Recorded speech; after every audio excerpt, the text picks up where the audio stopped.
offends the rules of procedure, Right Honorable Speaker.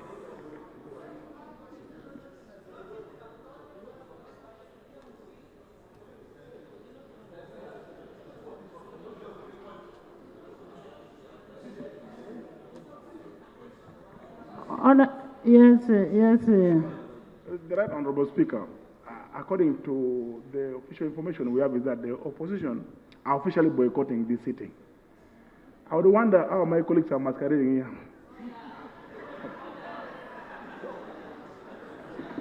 Honorable.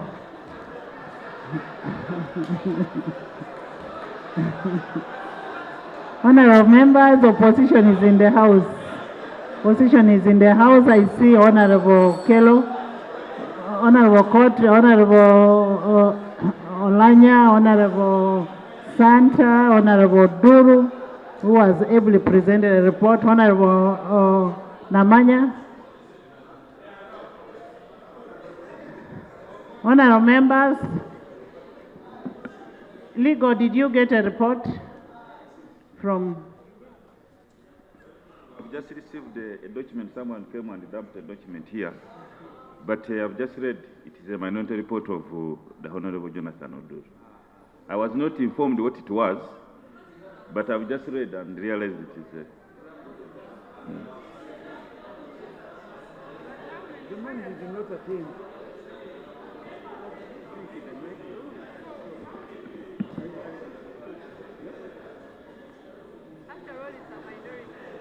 Yes, Fox. Thank you, Right Honorable Speaker. Right Honorable Speaker, I rise to move a motion. No, there is still an issue of the minority of Honorable Dor, which the chair said was not given to him. Right Honorable Speaker. Honorable, yes, yes, Honorable Minister. Right Honorable Speaker, since NRM believes in democracy, we should allow Honorable Dole present to the House. Honorable Chris. Thank you very much, Right Honorable Speaker. We make the rules ourselves as the Parliament, and we must respect our own rules. Anybody to abuse provisions of our rules. If the rules require that a member dissenting must formally process his report, give it a chair, let it be. Let's not allow abuse of our rules. And therefore, if he has not followed what the rules provide for, we should not listen to that report. Honorable members, let's not be seen to be suffocating in a member. Let Honorable Duru come up with his report and give us a summary of his report, his areas of dissent. Let him do it.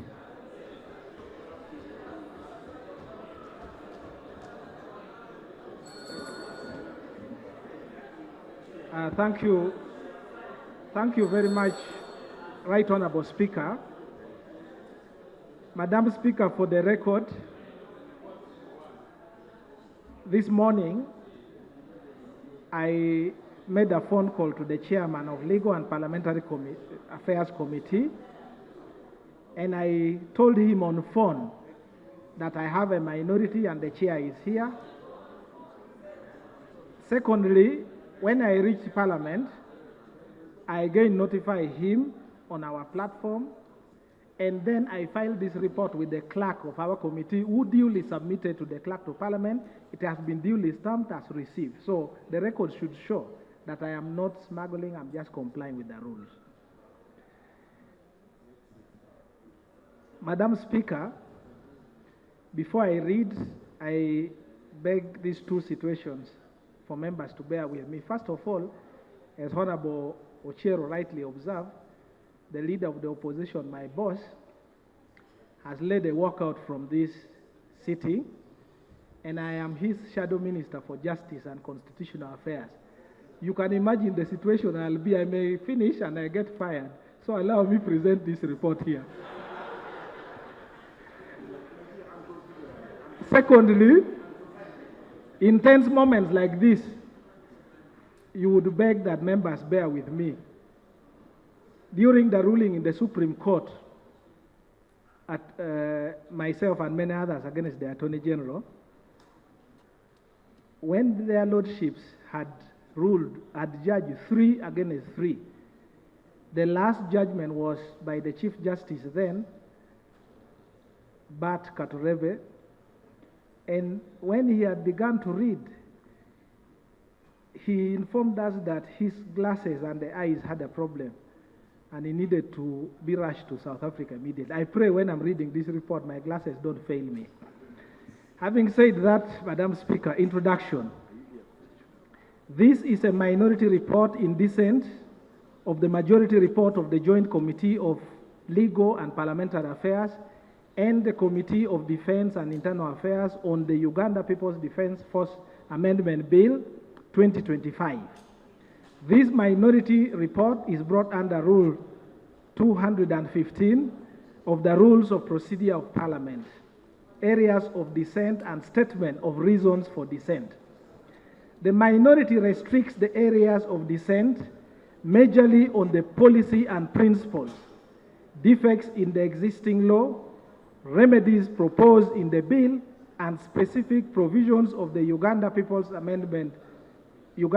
Defense Forces Amendment Bill 2025, touching the courts martial and related matters, including the schedules. Approach. In this minority report, it presents specific thematic areas of dissent, the reasons for the dissent, and explanatory statements for the reasons of dissent, and this minority report is guided by the provisions of the 1995 Constitution of the Republic of Uganda, the applicable subsidiary legislations, and the lead judgment in the Supreme case, Attorney General versus Michael A. Kabaziguruka, Constitutional Appeal number 2 of 2021. Therefore, Right Honorable Speaker, each word, sentence, paragraph in this report has been carefully considered by the minority for justifying the dissent from the main report of the committee.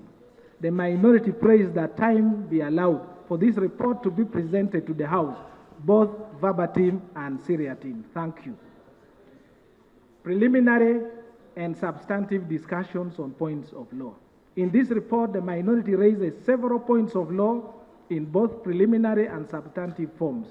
The minority submits that meaningful debates and decisions of Parliament can only take place after the presiding officer has disposed of, by way of a formal ruling, with reasons, all the points of law raised.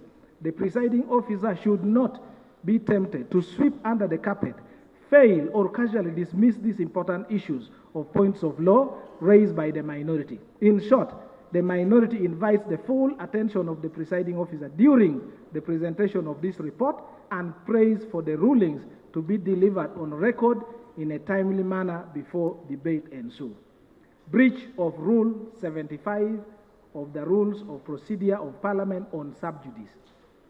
During the consideration of the bill, the Uganda Law Society brought to the attention of the committee and Parliament an active court case in the East African Court of Justice, which court decisions are binding on Uganda as set out in the landmark precedent case of Among A. Anita versus Attorney General of Uganda, and another, reference number 6 of 2012.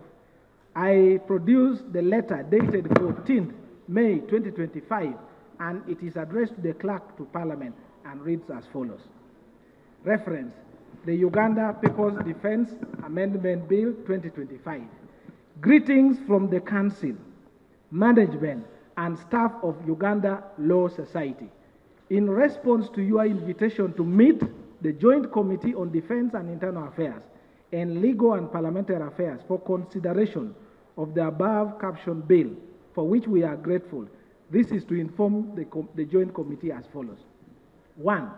The Uganda Law Society received your invitation letter today at 11:50 a.m., scheduling a meeting for 12 p.m. on the same day.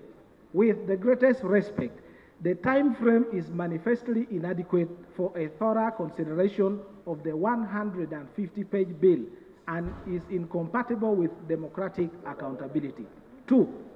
Be that as it may, the Uganda Law Society hereby brings to your attention reference number 14 of 2025 Uganda Law Society versus the Attorney General of the Republic of Uganda, pending before the East African Court of Justice.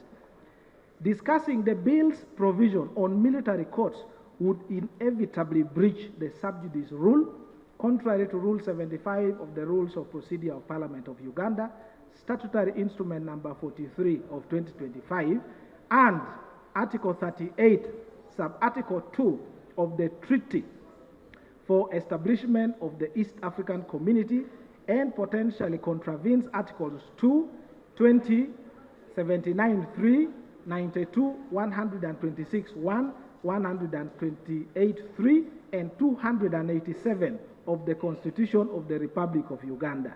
3. Given the pending litigation, we respectfully request the Joint Committee to urge government to pursue amicable resolution of the dispute before engaging Parliament and on the contested matters.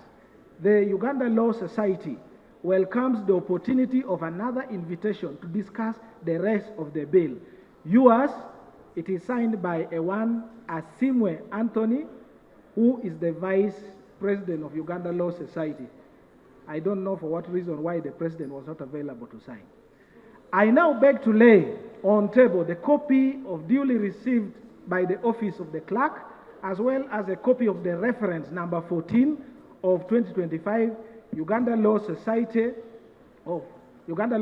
versus the Attorney General of the Republic of Uganda. Madam Speaker, this document is already part of the minutes laid by the committee. If it's not there, I have a copy that I can lay. In the same vein, the minority also draws to the attention of the Right Honorable Speaker of Parliament and Parliament the constitutional application number 01 of 2025, Male Mabirizi K. Kiwanoka versus the Attorney General, filed in the Supreme Court of Uganda on 14 April 2025. And the same has been duly served upon the respondent who is present in this sitting.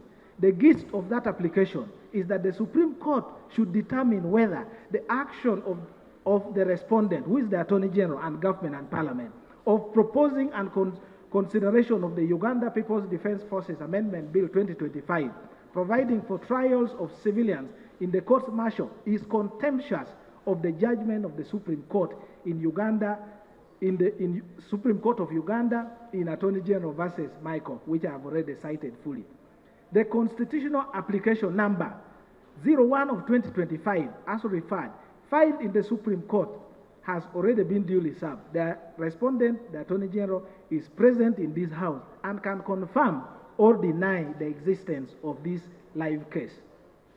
All that the minority is belaboring by this submission is to demonstrate by all standards that there is a live and active dispute, not only before the East African Court of Justice, but also Uganda's highest court, the Supreme Court.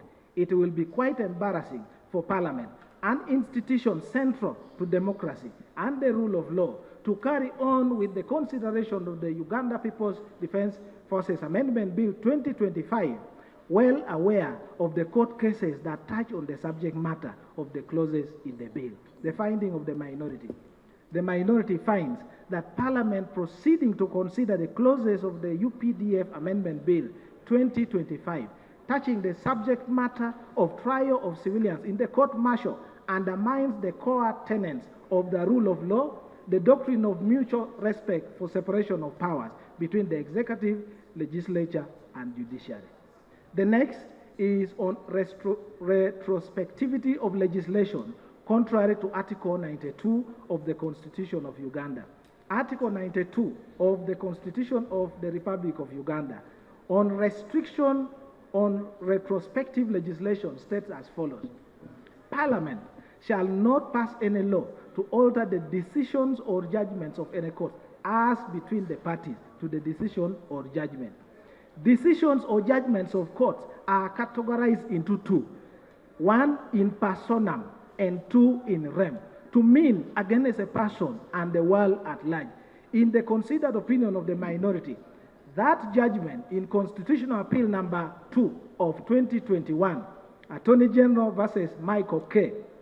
is firmly binding on the movers of the bill as well as this Parliament. In short, unless Parliament is deliberately and with utmost impunity dismissive of the judgment of the Supreme Court of Uganda, which judgment was led by none other than Honorable the Chief Justice of Uganda, Alphonse C. Owindolo, together with his brother and sister lordships of the Supreme Court, the Honorable Lady Justice Catherine Bamugemerere, the Honorable Lady Justice Monica Kalejera Mugenyi, the Honorable Lady Justice Faith Mwanda, the Honorable Lady Justice Elizabeth Musoke, the Honorable Lady Justice Percy Knight Tuhaise, and the Honorable Justice Mike J. Chibita, who did an splendid job.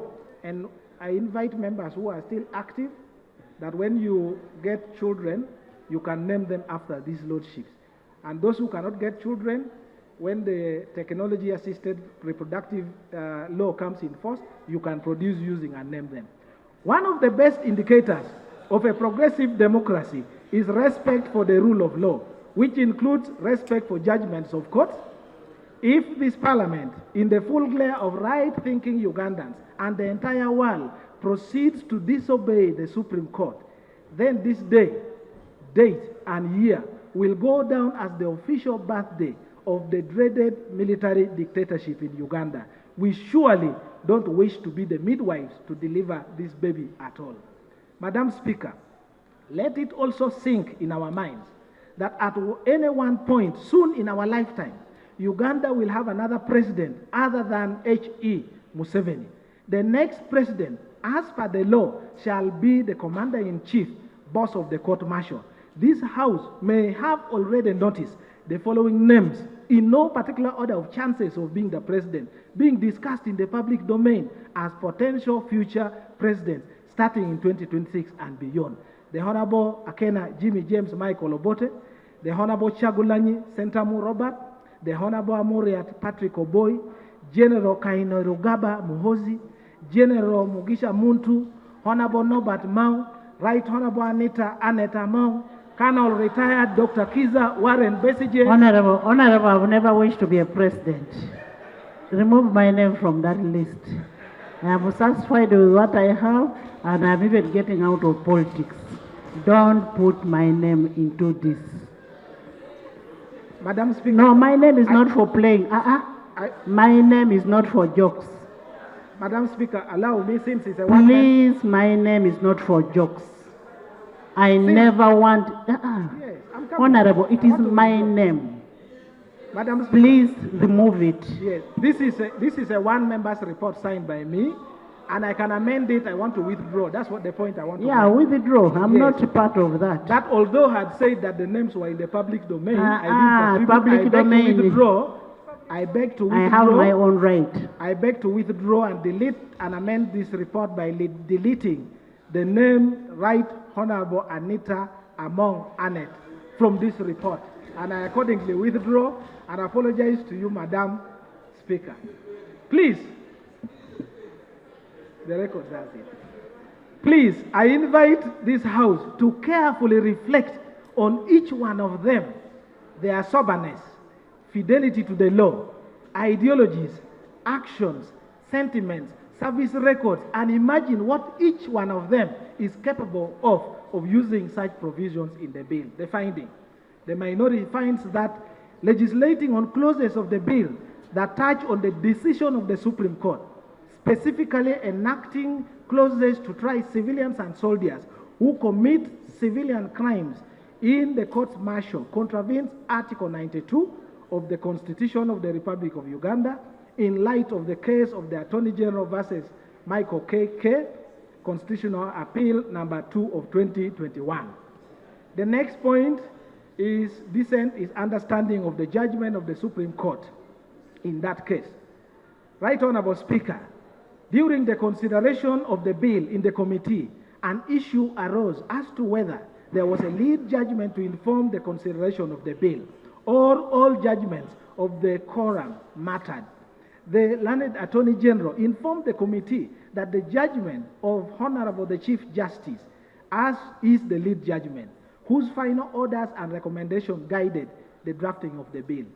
Whereas the minority considered the other judgments as equally important, in as far as several rulings therein, the minority, for purpose of harmony, agreed with the Attorney General to restrict discussions around the lead judgment of Honorable the Chief Justice, Alphonse C. Owindolo, who listed 6 specific issues that the Supreme Court was required to resolve, and the issues are as follows.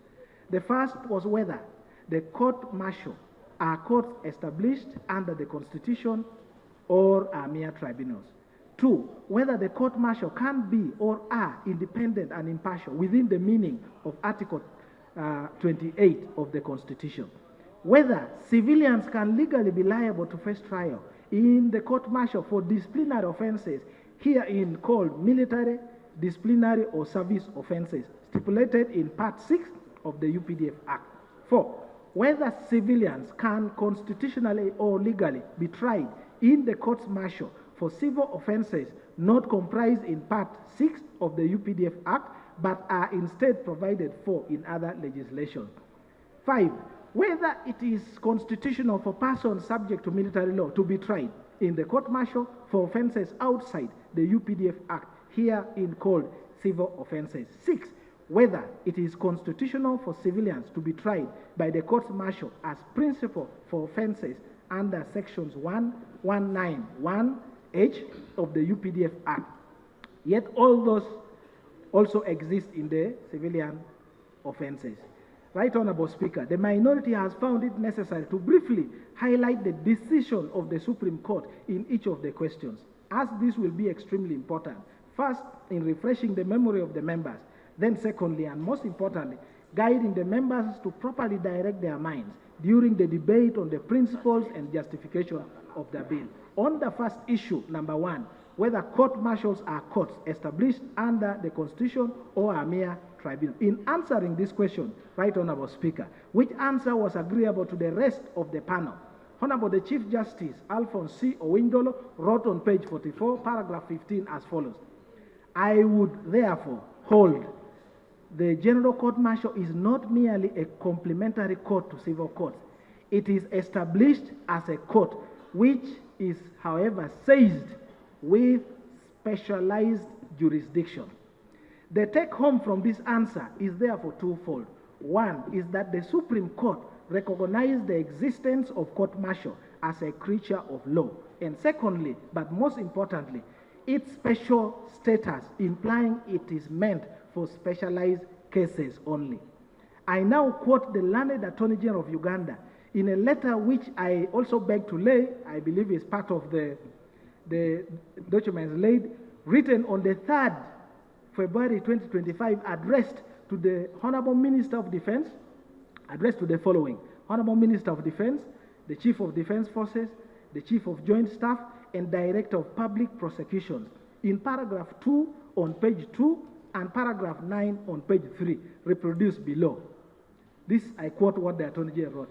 Section 197, now Section 195 of the UPDF Act, which establishes the General Court-Martial, is duly established under the law as a competent court, is constitutional. The Attorney General said, our understanding of the above declaration is that the General Court-Martial is duly established under the law, and its existence is consistent with the Constitution. However, it must be clothed with the following attributes. A, members of the General Court-Martial must be persons with requisite legal qualifications. B, the members of the General Court-Martial should be independent of the command and have security of tenure.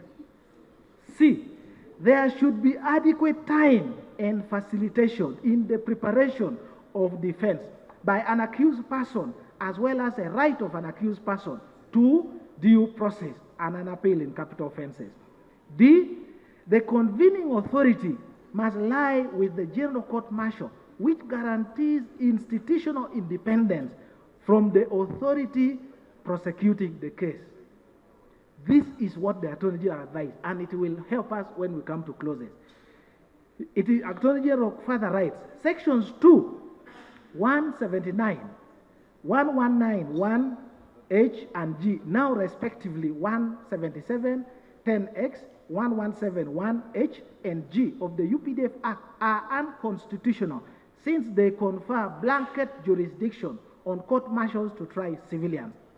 Our understanding, this is what the Attorney General wrote, our understanding, the understanding of the Attorney General of this declaration 7, 8, and 9 by the court is that civilians cannot be tried in military courts. Our understanding of these declarations 7, 8, and 9 by the court is that civilians cannot be tried by military courts. I quote from the Attorney General.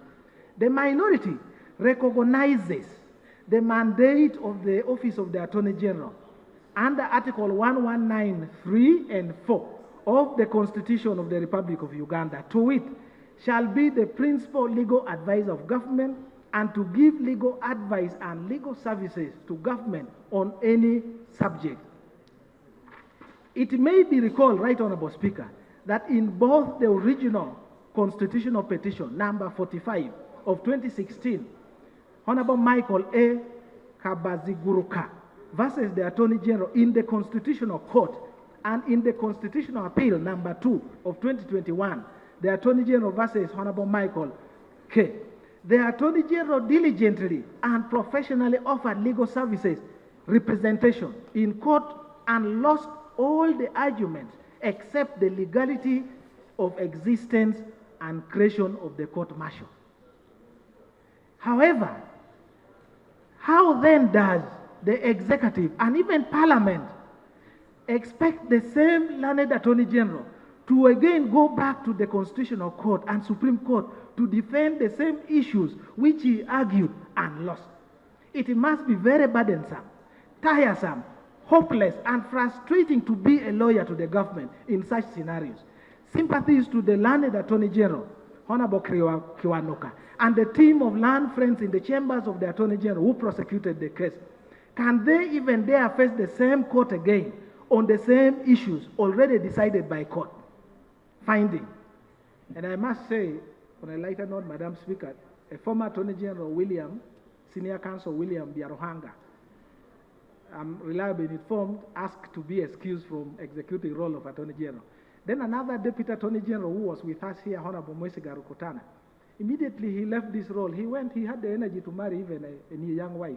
So it is really burdensome to be an Attorney General. Honorable Duru, you're going personal. Please. I withdraw. She has nothing. I mean, what's wrong with marrying a wife? Finding. Huh? I withdraw, Madam Speaker. Finding. The minority, therefore, finds that there is no legal basis to provide for trial of civilians in the military court as decided by the two highest courts of Uganda, Constitutional Court and the Supreme Court. The minority further finds that there is no political, ideological, and security narration to justify enactment to provide for trial of non-military offenses in the court-martial, and therefore is shallow, unreasonable, and unconstitutional. Court-martials, as found by the Supreme Court, are established legally, hence there is no need to re-establish it. Court-martials, as found by the Supreme Court, and this is what I want members to pay attention to, are already established legally, hence there is no need to re-establish it. The question of restructuring of the court-martial is necessary, but as shall be later pointed out, not possible through provisions of the proposed bill. Subordination of the court-martial. That's the next point of dissent. The Honorable the Chief Justice, Alphonse C. Owindolo, in his judgment, found as quoted below. Additionally, I open the quote, additionally, as already noted, the General Court-Martial and other military courts are all subordinate courts. See the case of Attorney General versus Uganda Law Society, Constitutional Appeal, number 1 of 2006. However, I do not agree with Mulenga, Justice of the Supreme Court's finding, where he held that the General Court Martial is subordinate, but not lower than the High Court. According to the Black Laws Dictionary, Brian A. Garner, 8th edition, subordinate means placement in or belonging to a lower rank, class or position, or subject to another's authority or control.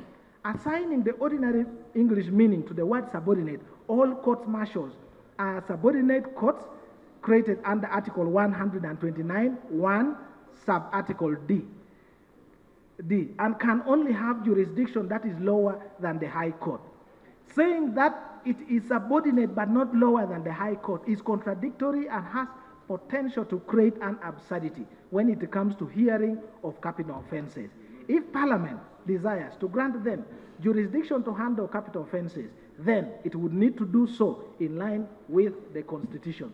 The minority observes, Madam Speaker, that Article 129 of the Constitution of the Republic of Uganda provides for the courts of judicature as stated in the judgment. Article 129.1, the judicial power of Uganda shall be exercised by the courts of judicature, which shall consist of A, the Supreme Court of Uganda, B, the Court of Appeal of Uganda, C, the High Court of Uganda, and D, which is underlined, such subordinate courts as Parliament may by law establish, including the Cadi's Court for marriage, divorce, inheritance of property, guardianship, as may be prescribed by Parliament. Article 129 of the Constitution is on the jurisdiction of the High Court and states as follows, and we can read together. 1. The High Court shall, subject to the provisions of this Constitution, have unlimited original jurisdiction on all matters and such appellant and other jurisdictions as may be conferred on by this Constitution or other law. In light of the judgment of the Supreme Court, Madam Speaker, any court created by Parliament is inherently subordinate to the High Court. Any court created by this Parliament, whether we go ahead and create or not, is inherently, by this provision of the Constitution, subordinate. We cannot create a court equal or higher. For any court to be created with either the same or higher jurisdiction to the High Court, it has to be directly created in the Constitution under Article 129, sub-article 1, and listed either in, you can reflect, in clause 1C with the High Court, meaning at the same level, or immediately before clause 1D to exclude it from the subordination. The minority also observes further that conferring unlimited jurisdiction on courts created under Article 129, other courts other than the three courts of record. The minority also observes further that conferring unlimited jurisdiction on courts created under Article 129D, which we are about to do, of the Constitution is equivalent to amending Article 139, sub-article 1 of the Constitution, to the extent of creating exceptions limiting the already unlimited original jurisdiction conferred by the Constitution of the High Court. I can repeat that. The minority observes further that conferring unlimited original jurisdiction on courts created under Article 129D, such as the court martial of the Constitution, is equivalent to amending by infection Article 139(1) of the Constitution to the extent of creating exceptions limiting the already unlimited original jurisdiction conferred by the Constitution on the High Court. Is it therefore allowed to amend the Constitution through an amendment of an Act of Parliament? The obvious answer is no. The Constitution can only be amended in conformity to Chapter 18, Articles 259 to 263 of the Constitution of the Republic of Uganda. The minority submits that the UPDF Amendment Bill 2025 is not a bill for an act to amend the Constitution, and therefore cannot attempt by trickery or any other means, including fraud, purport to amend Article 139 of the Constitution of the Republic of Uganda.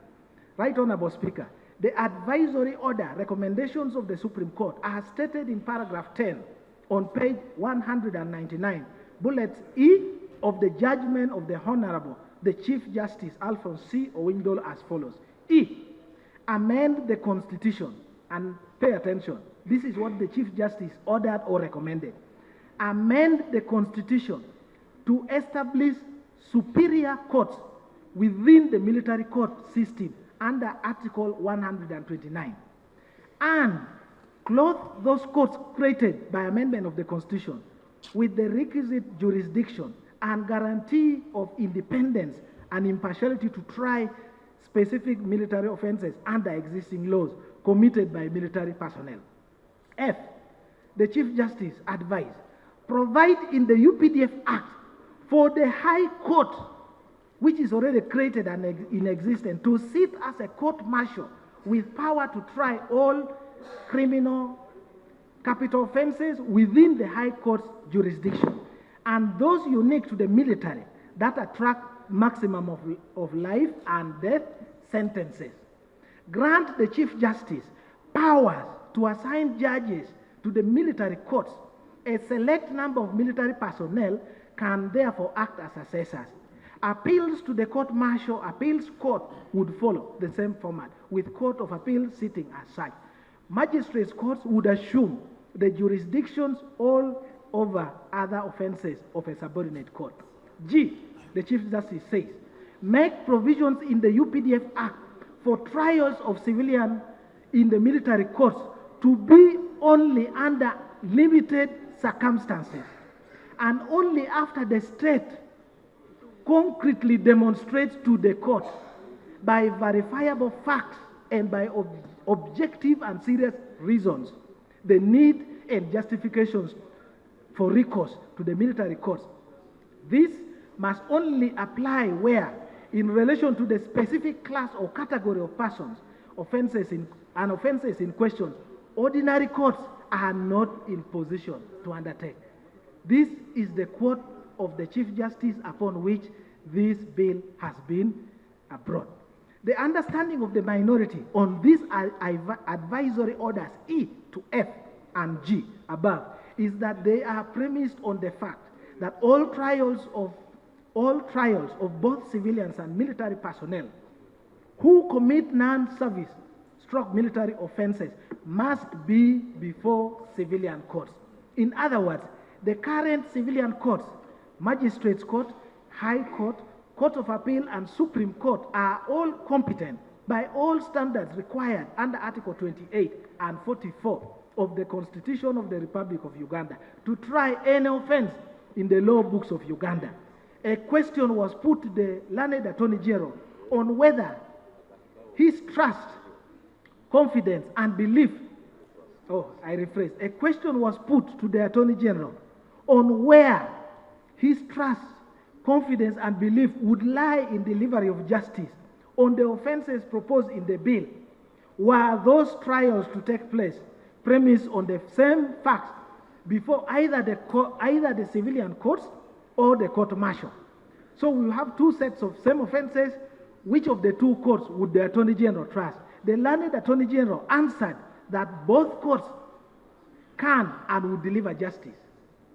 The understanding of the minority on this answer is that the learned Attorney General confirmed that civilian courts in existence right now is capable of conducting any trial of criminal nature in Uganda without need to waste time and resources on the court-martial, which has unconstitutional structure. The structure, not the court-martial. The court-martial is constitutional, but its structure has unconstitutional structure, incapable of delivering a free, fair, and impartial justice to any accused person. Even, Madam Speaker, even if this answer is denied, the question to the government and the mover of the bill is the government of NRM in power for 39 years and who virtually recruited and appointed all the cadres, the investigators, the police, the prosecutors, office of the DPP, the arbitrators, the judicial officers, if we check on the record of the current structure of police, leadership, and the rest, all of them have been recruited by this government. are they therefore justified to complain on the incompetence, the weakness in the judicial system? The question is, the NRM government in power for 39 years, and who recruited and appointed all the cadres in the justice system, the police, prosecutors, and the arbitrators, the judicial officers, are they justified to complain on the incompetence, weakness in the civil courts to handle any case in Uganda?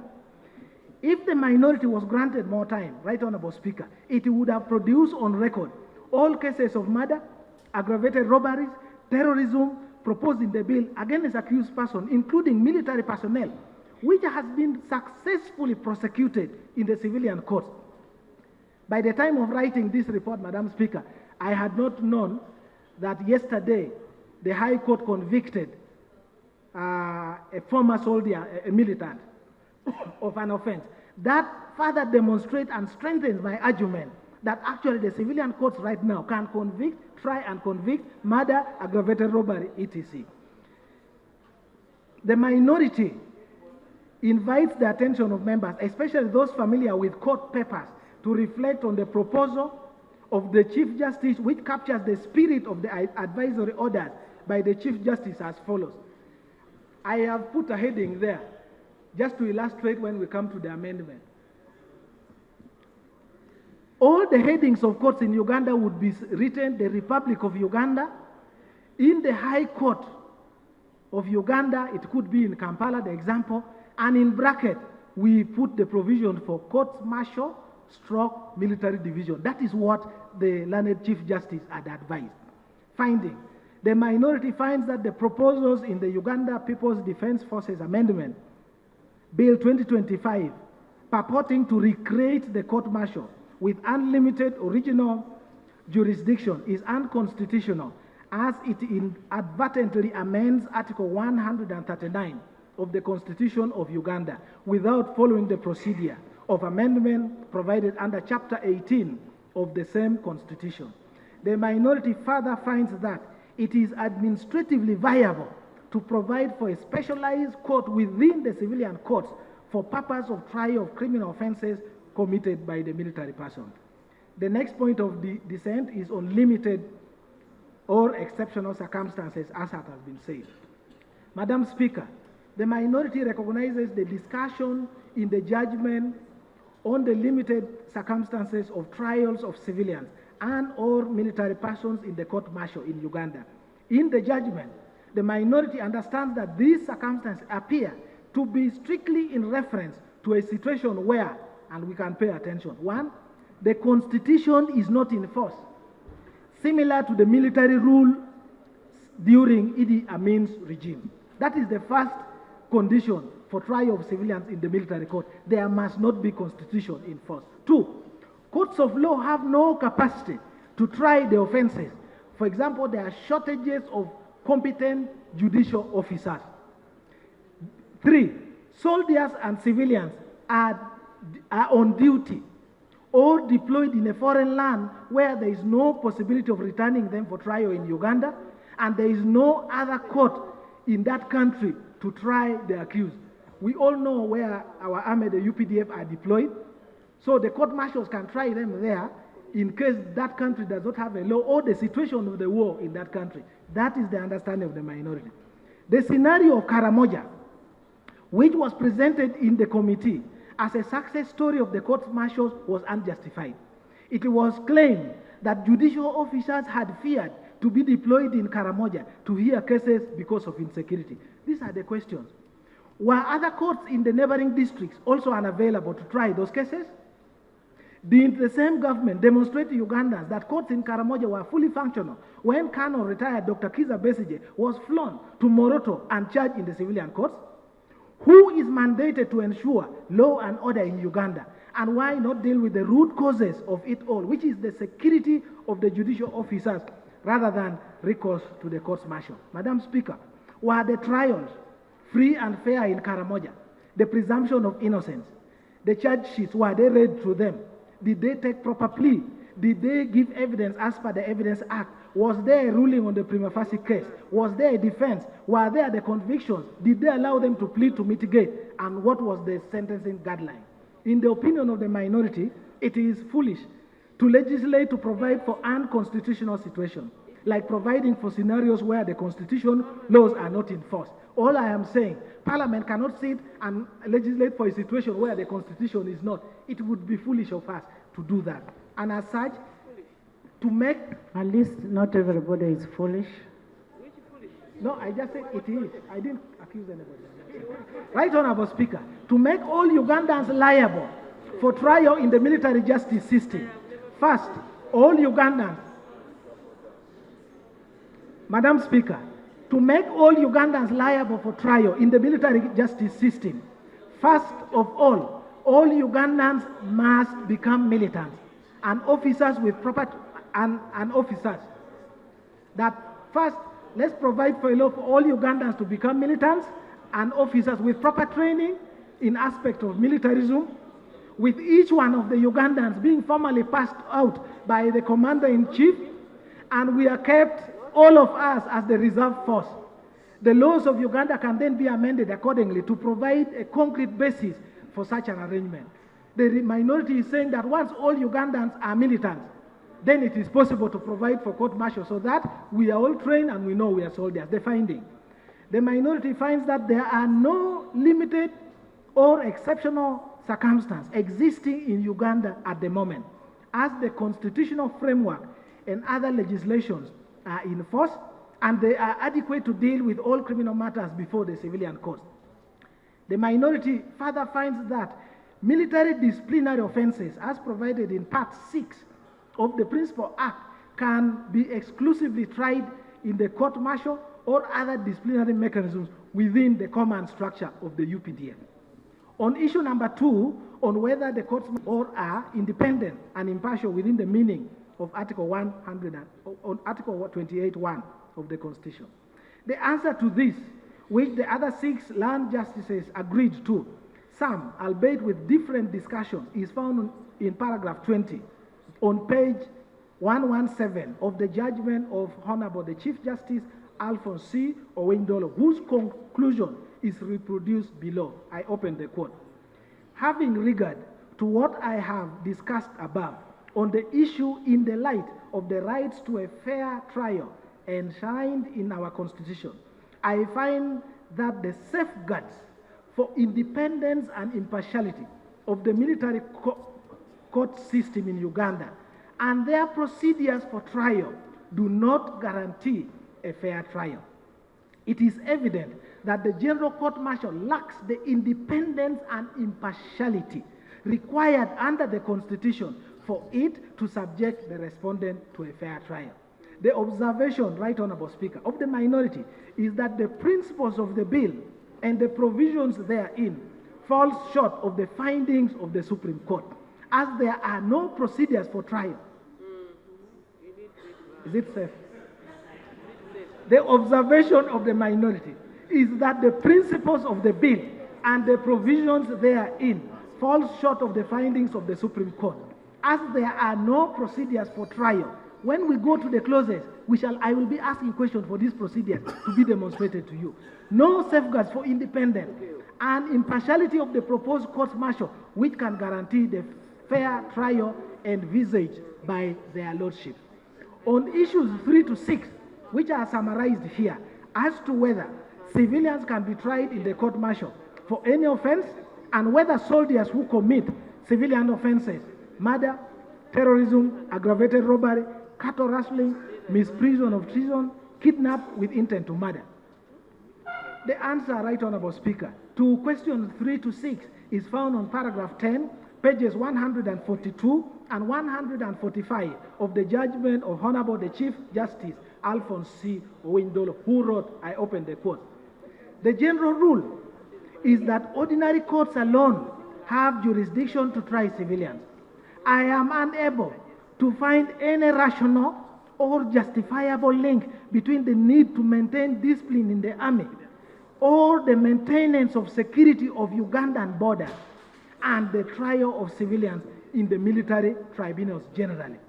This position is bolstered further in the light of my finding that trials in the court-martial are devoid of independence, fairness, and impartiality in the conduct of proceedings therein, and the reasons given by the various commissions referred to that discourage trial of civilians by military courts. The result of my finding is that a case where a civilian and a military personnel have committed a crime, both should be tried in the civilian courts. When we go into the clauses, I'll be seeking to see how this is provided for. In conclusion, this is what the Chief Justice wrote. The provisions for the blanket trial of civilians in the military courts, either as principles in section 1171H or as accomplices in sections 1171G, does not satisfy the limited or the exceptional requirements of Article 41 of the Constitution. They are unconstitutional. Right Honorable Speaker, the offenses provided in the bill: murder, aggravated robbery, kidnap with intent to murder, treason, misprision of treason, and cattle rustling have all been provided already in our law books. That is the Penal Code Act. The other offenses in the different pieces of legislation, including traffic offenses, pay attention. The other offenses in the different pieces of legislation in Uganda, including traffic offenses, electoral offenses, wildlife offenses, environmental offenses, etc., that the bill seeks to bring under the unlimited original jurisdiction of the courts martial is irrational.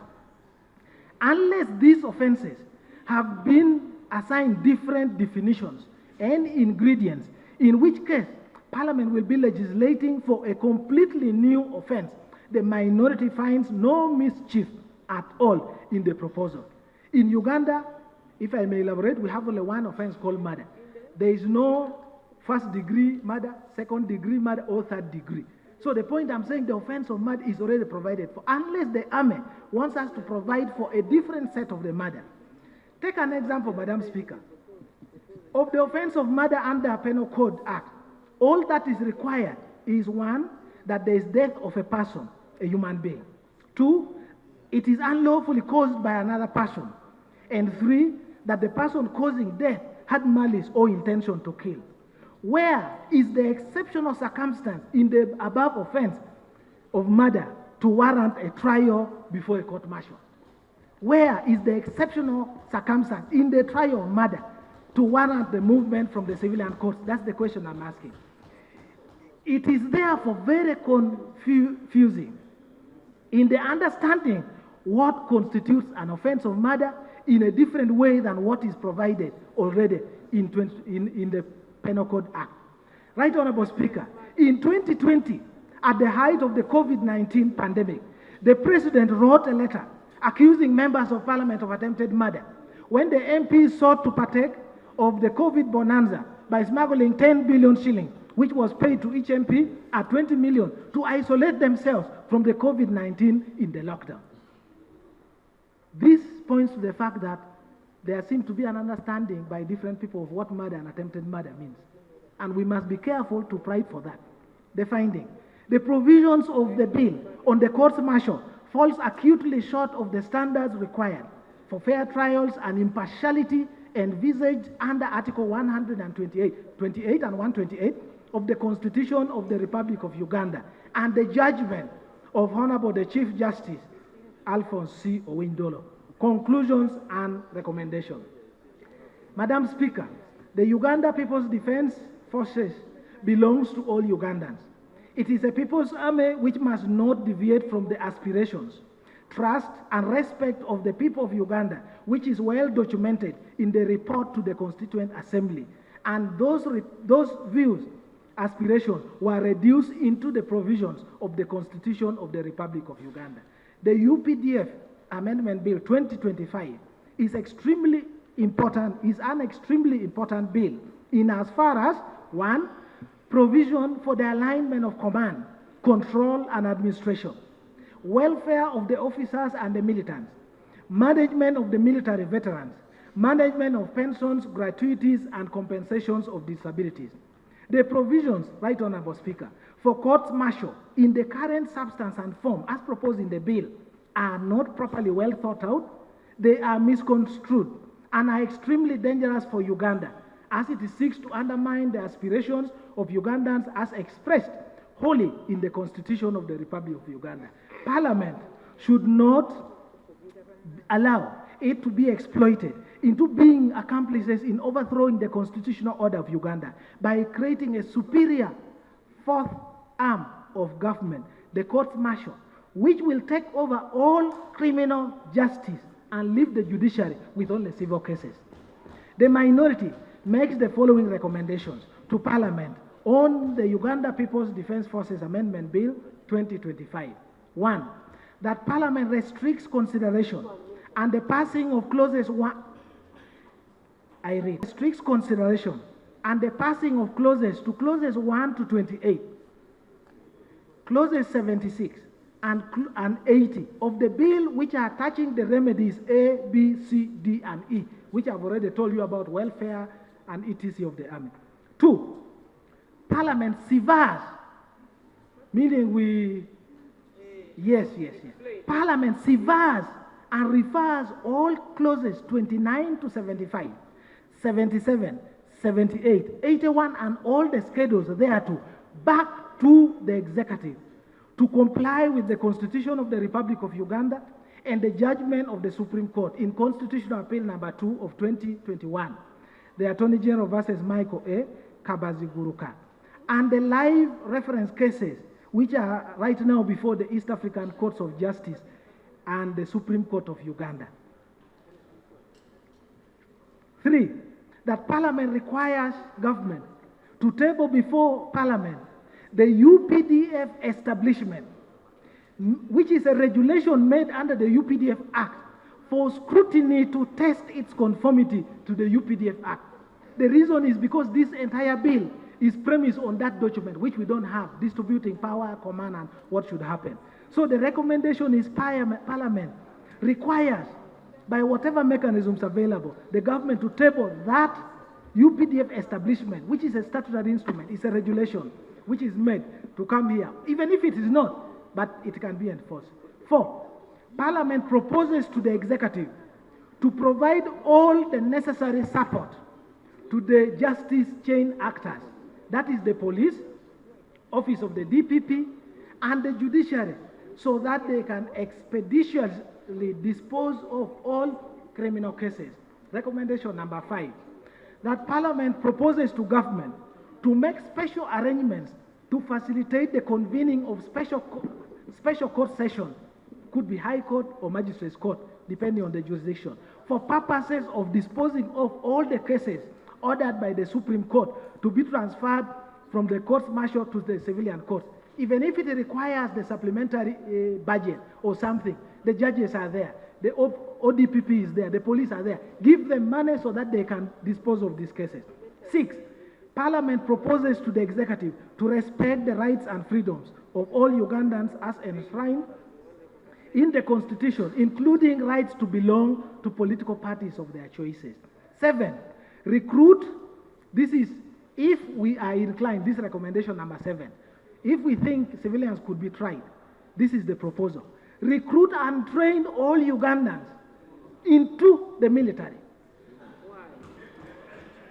Arm them with all the items that are a monopoly of the UPDF. And then introduce a law which would then allow every Ugandan to be tried in the court-martial. There, we would have known the guidance of what you should do or not to do in the army. So that when all Ugandans are soldiers and are army, you can then try them. Without prejudice, Madam Speaker, to the recommendations proposed above, should Parliament insist on proceeding on the bill, the minority shall propose amendments to clauses 29, 30, 31, 35, 38, 45, 57, 63, and Schedules 7A and B. Right Honourable Speaker, it is trusted that this Parliament is appointed for the welfare of society and the just government of humanity. And we, the servants who are here assembled right now, are being looked upon with abundant flavor to perform such an important trust of Ugandans. Do not betray that trust. I beg to submit, Madam Speaker. Thank you. Thank you. Minorities. Honorable Dur, first of all. Honorable Dul, first of all, Article 119, Sub-Article 3 and 4 gives the Attorney General powers to be the legal advice of government, and where you said I should be the one to answer all the legal requirements or legal questions. I have never been the legal advisor of government. I will now ask the legal advisor of government to respond to all the issues raised in the two minorities, and secondly, on the issues, stop merrymaking, on the issues of sub judice, I can only determine whether there is sub judice when I have been informed of an active civil criminal case, and that is provided for under Rule 75. I will not go on a fishing expedition to find out whether there is a case somewhere, so that can only be answered by the Land Attorney General. Over to you, Land Attorney General. No, when I was presenting, I made reference to inform the House that I thought it was part of the documents laid by the majority. But now I just beg to lay Please lay. The case reference number 14 of 2025 in the East African Court of Justice, First Instance Division at Arusha, Uganda Law Society applicant versus the Attorney General of the Republic of Uganda, who is the respondent. It is duly stamped by the Minister of Justice and Constitutional Affairs, Directorate of Civil Litigation. I beg to lay on table and invite that it's you can lay it, but I've only gotten to know it now that it is the case. Attorney General, over to you. Thank you. I refer to the constitutional petition in the application of Malema Birzi. It is already also in the Supreme Court and part of the record, and the Attorney General acknowledged. I just want to set that on record. Right, Honorable Speaker. Honorable Dur has referred to two cases that are in the one case in the East African Court of Justice and another one in the Supreme Court. Right, Honorable Speaker, I have had the opportunity to read these two decisions, and I really wonder how someone can actually think it touches on this matter. Because these matters in court, I wonder how we can even think it attaches to the matter before this Parliament. The orders being sought in Malema Birzi are to actually quash. Malema Birzi went to the Uganda Law Society went to the East African Court of Justice to quash the decision of the Supreme Court. So, when you say that we are discussing an amendment, he's not even discussing whether or not you should amend or not amend. He's saying just quash that decision. So if we quash that decision of the Supreme Court, it cannot be a matter that is sub judice, because it will then not even affect the conversation we are having. The second one, Right Honorable Speaker, is a matter of contempt. Honorable Mr. Malema Birzi has taken a matter to the court saying that by the Parliament carrying out this activity of amending the UPDF Act, it is in contempt of court. Right Honorable Speaker, you are damned if you do and damned if you don't, because the Supreme Court did order you to amend the law and bring it in compliance with the decisions of the Supreme Court. That's what we are doing here. Now, for someone to say that we should not do it because we shall be held in contempt, you'll be held in contempt if you don't. So, the conversation we should be having here is whether what we are doing is in compliance with what the Supreme Court ordered. But to say that we should not do it, I think that would be superfluous, and I hope Honorable Dul does agree with me that we must handle this matter.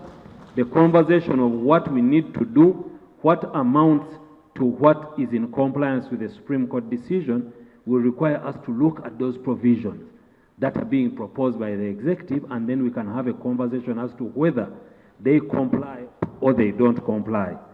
But if you say we should not look at them, then you will not even know whether they comply. Right Honorable Speaker, that is my response on the question of sub judice.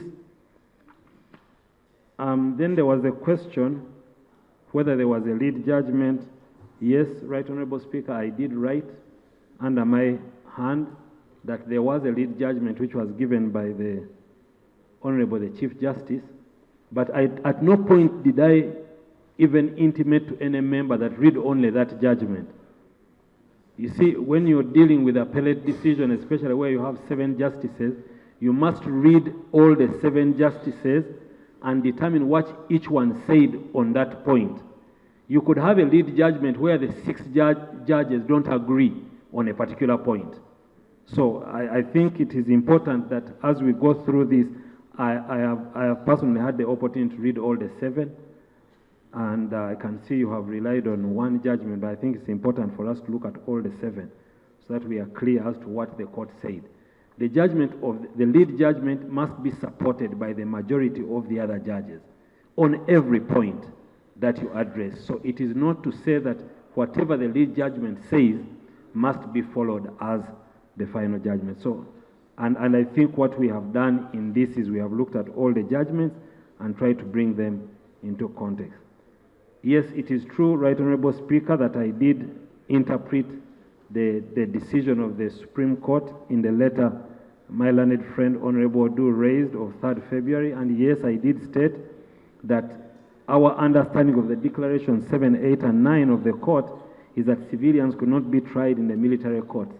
Right Honorable Speaker, Honorable colleagues, the military courts that I was referring to are the ones that exist now. The ones that exist now. If this Parliament is pleased to amend the law and give the military courts the tenets that the court guided us on, the tenets on the independence, the tenets on the oath, the tenets on security of tenure, and all those things that we discussed in the Parliament, then I do not think that it will be contrary to the Constitution, because the tenets that are required under Article 128 and Article 28 would be complied with. Right Honorable Speaker and Honorable colleagues, I have not read anywhere in the proposed amendment that the General Court Martial is being given unlimited jurisdiction. Actually, it's being given jurisdiction as set out in the law. So when it says that, for example, you will have the authority to try offenses under any written law, it is the High Court which has unlimited, but some of these offenses are actually tried by magistrates, G1. There are other offenses that are tried by magistrates, chief magistrates, and others are tried by the High Court. When they say that the High Court has unlimited jurisdiction, it just simply says that the High Court can try even that which the G1 can try, but did not say that no one else should try those offenses. So, being subordinate equal, the GCM does not have jurisdiction which is unlimited. So the jurisdiction of any court in this country is granted by Parliament. No, by Parliament. Let me finish so we can have it. Jurisdiction is granted by Parliament. Even the jurisdiction of the High Court, ladies and gentlemen, is granted by Parliament under the Judicature Act. Even the Magistrates Courts Act is one that grants the jurisdiction. If you remember some time ago, we have started the process of amending the pecuniary jurisdiction of Magistrates Court. That must come to the Parliament. It's not in the Constitution. So the Constitution said there will be these courts, but the granting of jurisdiction is supposed to be granted by Parliament. Yes, it is true, Right Honorable Speaker, that I was asked whether I would trust both courts, and yes, I did say I would trust both, but I think what Honorable Du forgot to answer is that even in our system, we like to go to the professionals in that space first, then go to the generalized courts. We have the electricity disputes tribunals, we have the tax appeals tribunal, we have the industrial court. All those are specialized. Now, in this case, the matters we are dealing with is specialized in dealing with military equipment. I think the profession, the best person who is best professed with the mandate to deal with the military equipment is the Army. So we are saying that when you deal with military equipment and stuff of military nature, deal with the Army first, then come out to the courts, just like we do in other specialized spaces.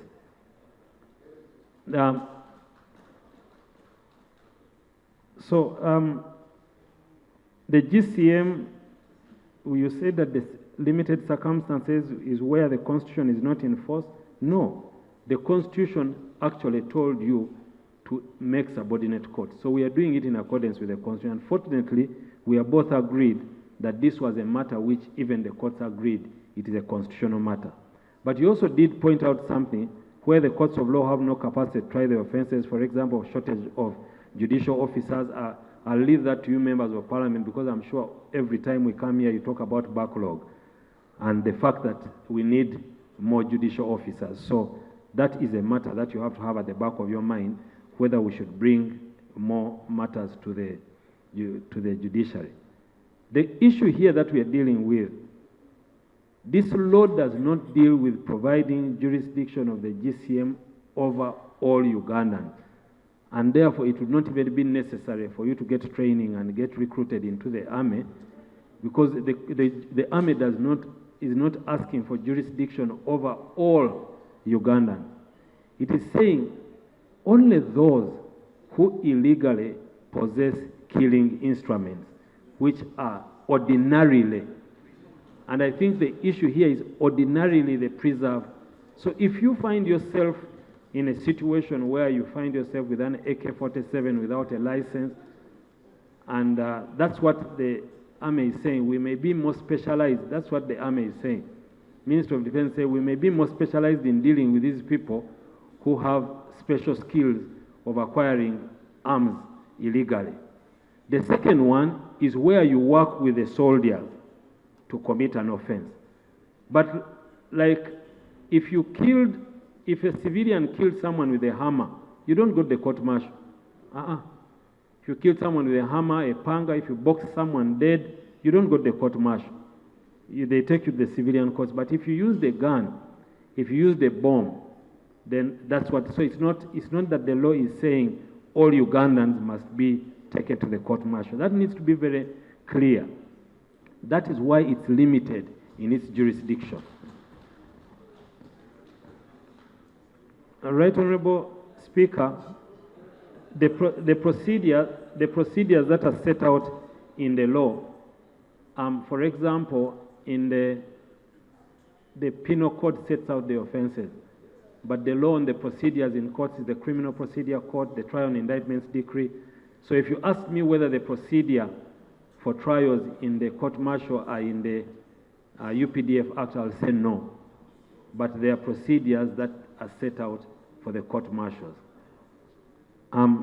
Also, colleagues, we must be clear that the clause 30 and 31 and the clauses that you talk about don't create offenses.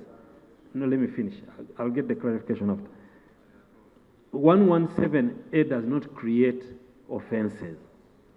117A is granting jurisdiction. The offense of murder is the same offense in the penal code, and for every Ugandan, murder is the same. There must be a death, but you ask what is the exceptional circumstance here? The exceptional circumstance here is that you've committed murder using a weapon which is ordinarily the preserve of the defense forces. That's the exceptional circumstance. Let me finish. I'm going to get the clarification. Just 1 second. Let him finish. I think the Minister of Defense will back me up here on this issue of the establishment UPDF. The UPDF establishment is not an instrument. It's a doctrinal document. It's a doctrinal document which is used by soldiers to determine how they relate with themselves. It's not a requirement of the UPDF Act. It's a doctrinal document they use there.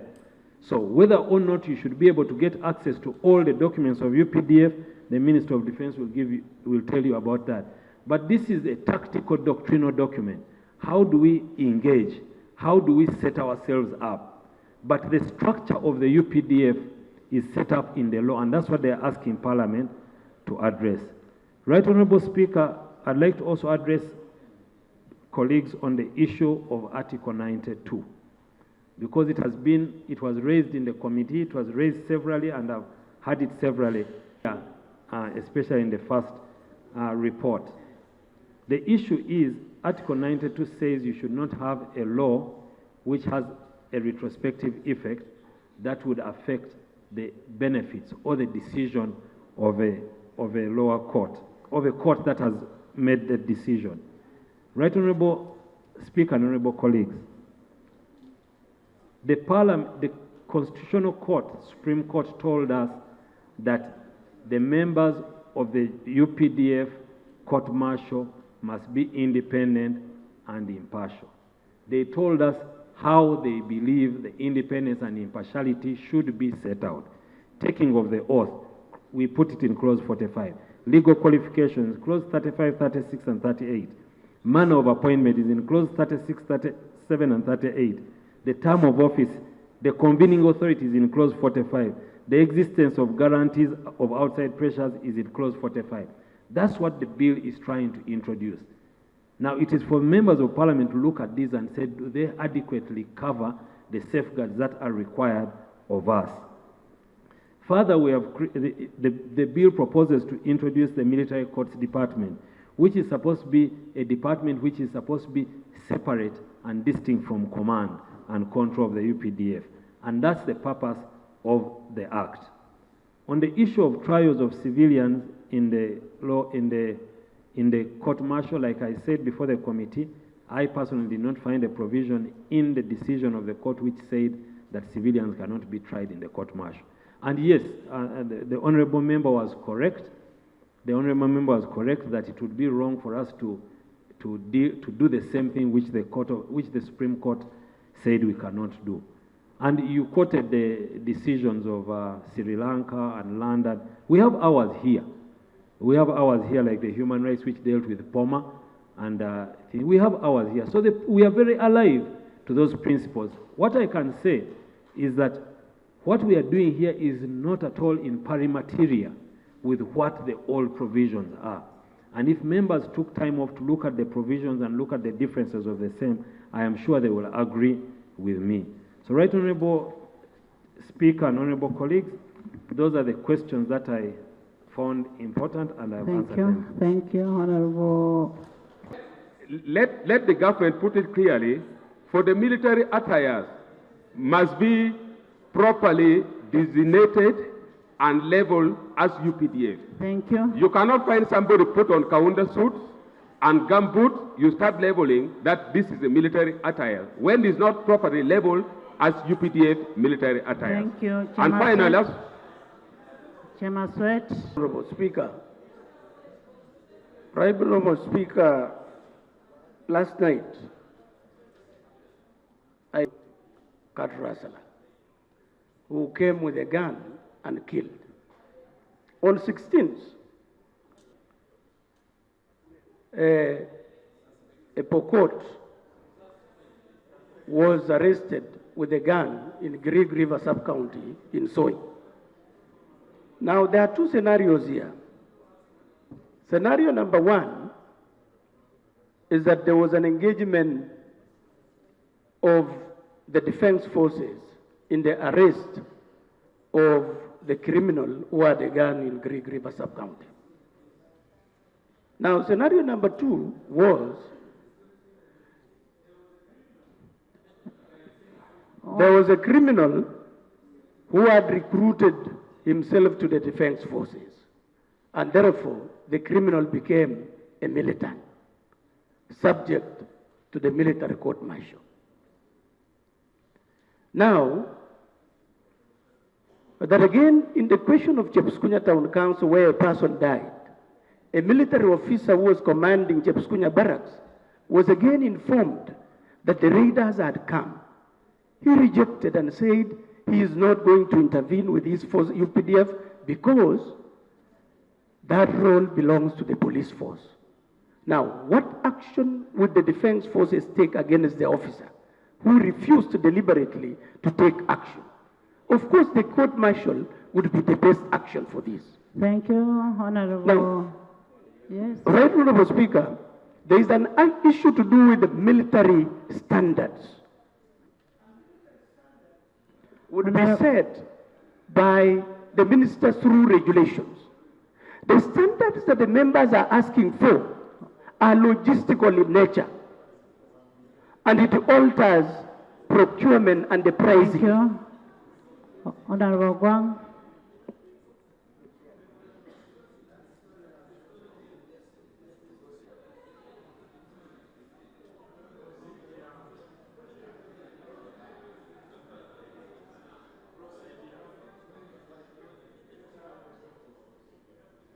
Honorable Guang. Madam Speaker, first of all, I want to stand here and confirm that I'm here to support the majority report which has been presented by the Chair of Defense and Internal Affairs. Number two, Madam Speaker, with your permission, allow me to say the following, colleagues. Continue. Madam Speaker, I need to be protected by Honorable Nsereko so that I can make my case. Honorable Nsereko, why don't you leave your colleague, then you come. Honorable Guang, continue. Madam Speaker, first of all, I want to address myself to the country on a matter which are regarding the Uganda People's Defense Forces Amendment Bill. I hope the country clearly understands what this amendment is all about. Why am I bringing this? We seem to be only tailoring the bigger picture of the bill to one item which is now discussing about the court-martial. And I want really fellow countrymen and women to first understand the objective of this bill helps us to improve the welfare of our defense forces, which at all times lives to protect this country where we all cherish, whether we are in parliament or not in parliament. However, allow me to address one issue on the minority report. Madam Speaker, and I want to read it verbatim, and it pains, and specifically from my brother, Honorable Jonathan. Madam Speaker, give me 1 minute. The scenario of Karamoja, which I want to quote from his minority view. The scenario of Karamoja, which was presented in the committee as a success story of court-martial, was unjustified. It was claimed that the judicial officers had feared to be deployed in Karamoja as a hear case because of insecurity. And he asked the following questions. My brother, I'm a victim. I am a victim here. If we talk about Karamoja, I am a victim.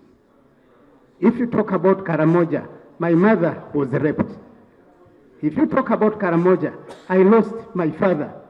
If you talk about Karamoja, I'm still losing people up to now. What are you talking about? When we are here, friends, let's be sincere to ourselves. Some of our people are not sleeping in their houses because of Karachunas who continue to make our people suffer. Friends, this law, this court-martial has helped our people to begin going back to their homes. Friends, our people are now able to go back to their gardens to work because of the court-martial. Where were you at that time when there was no court-martial? Were we not in camps? So when we are here, friends, Honorable Jonathan Obu, our cows left. Where are our cows? Is it Museveni who took our cows or the cattle rustlers? Is indeed Museveni who helped us now to begin even agreeing to compensate on our cows, which were taken by the cattle rustlers? So friends, when we are here, Madam Speaker, for you to come and insinuate that the court-martial case is not a success in Karamoja is entirely being unrealistic, being not nationalistic, being not a leader of your stature, Honorable Do. Thank you. Honorable Shaggy. Thank you. Thank you, Right Honorable Speaker. If you, Right Honorable, if you can protect me from my son here. The son to the chairman, first wait for the father to speak. If you can allow me to finish.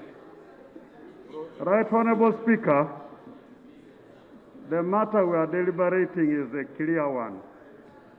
And the Attorney General has clarified a number of issues.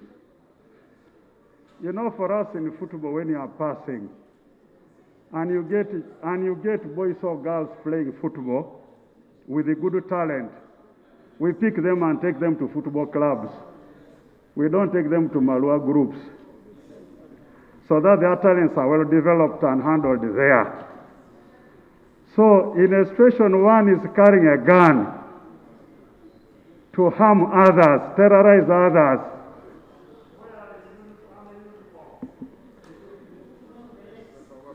the reds which are for military, what is the interest of that person? Do you have to waste time with that person? Take that person where he belongs. Take to the court which he belongs. And now, the issues of independence have been clarified here in this bill, which is so good.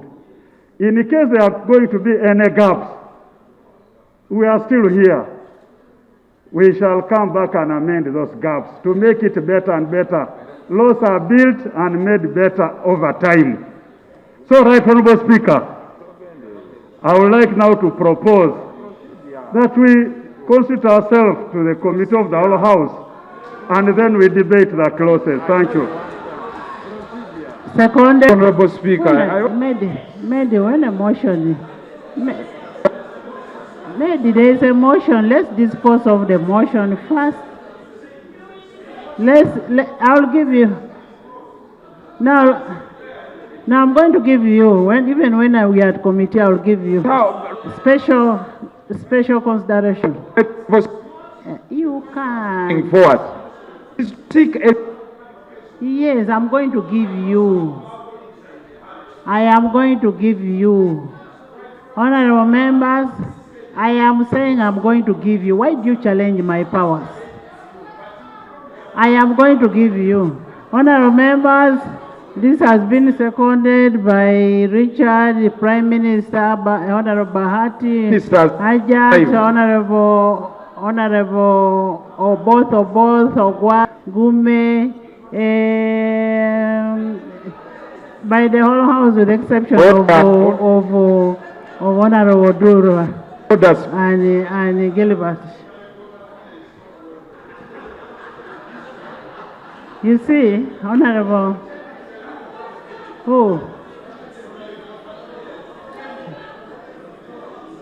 this morning came to my office and asked for permission. He said he does not have a suit which fits him. Yes, so I gave him permission.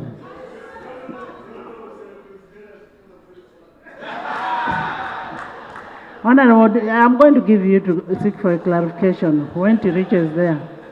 I'm going to give you. Yes. Honorable members, that the Uganda People's Defense Forces Amendment Bill 2025 be read a second time. Those in favor say on the control and nay. The ayes have it. The Uganda People's Defense Forces Amendment Bill 2025, Bills Committee stage.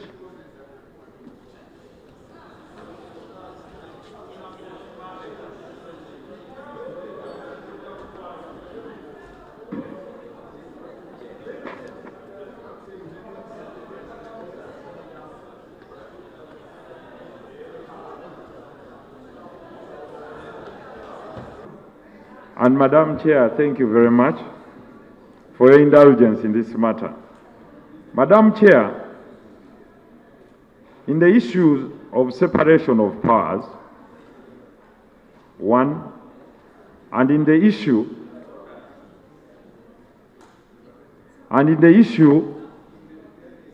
of administration of justice, we ought to be cognizant of the fact that the investigator cannot be the prosecutor and the judge in the same case. And this is what I'm putting to a servant of justice, the Honorable Attorney General. And secondly, he presents the point of exceptional circumstances in the offenses like that of murder. The Penal Code Act is very clear. Are we setting two standards? When asked, you clearly said we are not setting two standards. It clearly states any person with malice aforethought takes the life of another, commits an offense, and is liable to the punishment as prescribed under the law in the Penal Code Act, or commits the offense of murder. Now, the question people would like to be alive to, what is exceptional in the description of that offense? Because an offense that is not well prescribed under the law cannot be charged against someone. The offense must be clear. So when you talk about it being exceptional, can you redefine murder with exceptions? Because the ingredients must be clear, and the Land Attorney General knows exactly what I'm talking about. Maybe Honorable Baliomus is confused. You can clarify. Honorable Medi, this is under Section 30, Clause 30. This is Clause 30, and I think that it will be clarified when we reach Clause 30. Please read it, Clause 30. I know the statement. Are we creating a new definition for murder and setting two different standards? And the Honorable do. The Honorable do. Can we handle that when we reach The Honorable Clause 30? The Honorable do made that clear. Clause 1. Secondly, Right Honorable Speaker, what I've asked for is the issue of the investigator being the prosecutor and also administering justice. Does that answer the recommendations of the Supreme Court? Madam Speaker, we are debating an important issue to do with the security of the country. We have reached stage 3. We are now on the committee stage. Honorable Medi, you're going to be the next president of this country. You just need to have patience. You have to be a patient person. You have to be tolerant. You have to listen to all the voices. Madam Speaker, we are now at the committee stage. We are moving cross Clause by 1. Is in order to do that? Clause 1. Clause 1. Madam Chair, we shared out our roles with my deputy. He presented the report and I'll be presenting the amendments. 4, by substituting for paragraph E the following: any other service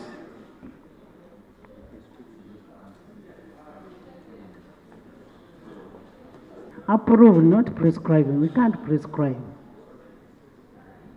The prescription is operational. Right Honorable Speaker, we propose to be done, it has to have the approval of Parliament. The way it's couched here, it is to say that Parliament can sit here and tell UPDF that now you are organized this way. No, that's operational. Onward.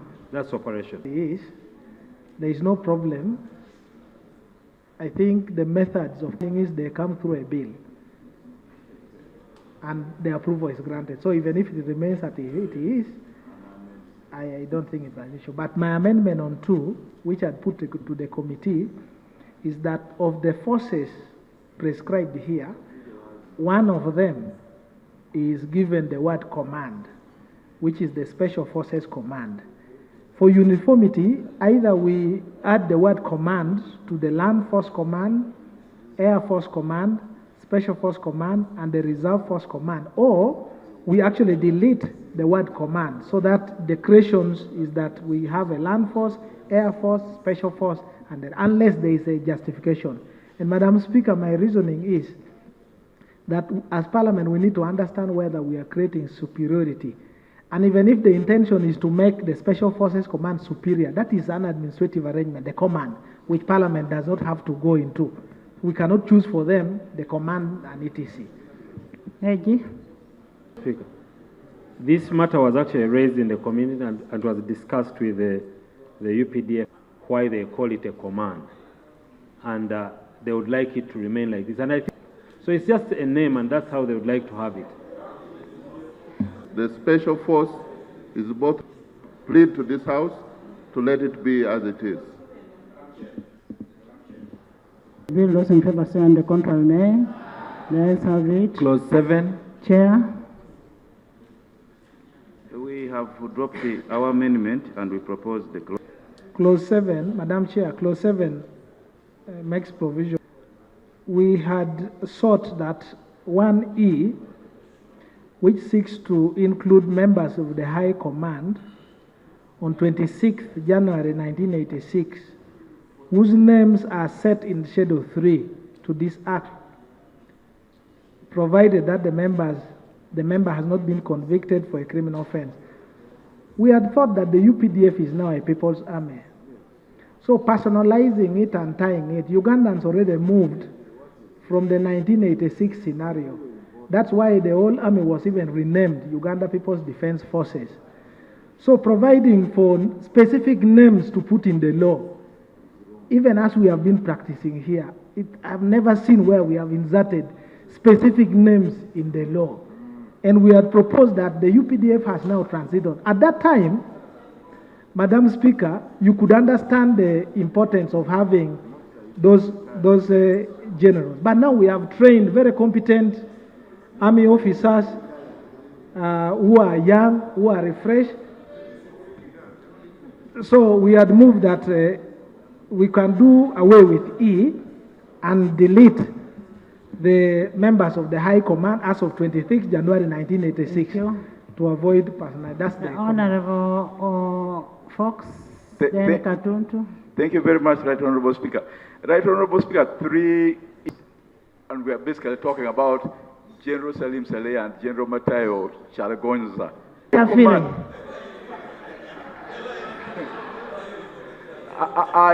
In the High Command, as a historical fact, we are not going to rewrite history. It's our duty to legislate. It's not our duty to rewrite history. Number 2, the Accountants Act that was passed by this Parliament has names of accountants in it. So this is not the first piece of legislation that has names of people in it. So the Honorable Odur ought to know that we have actually passed pieces of legislation where we have listed individuals. And number 3, Right Honorable Speaker, which is the last one. Honorable, the Pension Act for Speakers names specifically the speakers. I am also glad that my name has also appeared. Thank you very much, Right Honorable Speaker. And lastly, Right Honorable Speaker, this matter was canvassed in the Legal and Parliamentary Affairs Committee and the Defense and Internal Affairs Committee, and we took a position as a majority. It's unfair for the Honorable Dur to reopen a debate that he lost at the committee level. Thank you. Only to propose a slight amendment of surviving members of the High Command on the as of the 26th. Because as we talk now, the list includes people who are deceased. So we can say surviving members because we are providing for real membership. And that will include two generals. Thank you, Right Honorable. Yes, have it. Clause 12. I put a question that clause 12 stands part of the bill. Those in favor say on the contrary, nay. Clause 14. I put a question that clause 14 stands part of the bill. Those in favor say on the contrary, nay. Yes, have it. Part of the bill. Those in favor say on the contrary, nay. Yes, have it. Clause 17. I put a question that clause 17 stands part of the bill. Those in favor say on the contrary, nay. Put a question that clause 18 stands part of the bill. Those in favor say on the contrary, nay. Yes, have it.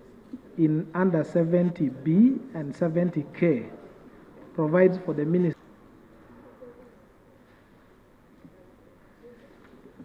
Yes, I'm also 19. We are 19, pension and gratuity. Yes, and my point was that it is provided for some regulations to be made, which regulation has no input of Parliament. Under 19, I can read because the Attorney General was challenging that it's not there. Under service pensions and gratuity, 70. I don't know whether we have the same bill. In accordance with this Act and regulations made under this Act. So that I wanted that clarification on that particular one. I don't know if the AG has understood me.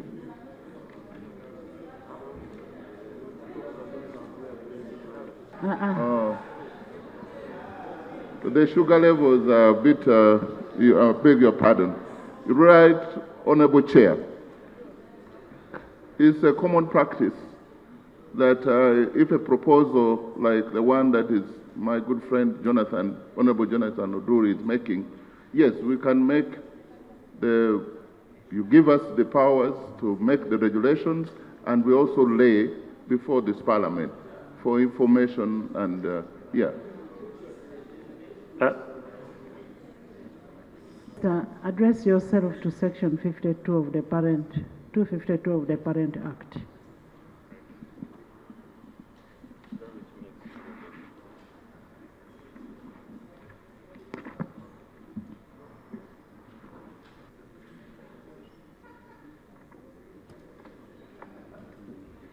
(252)(2)(a). Yes, and this specific. No, it is on regulations. On 252(a).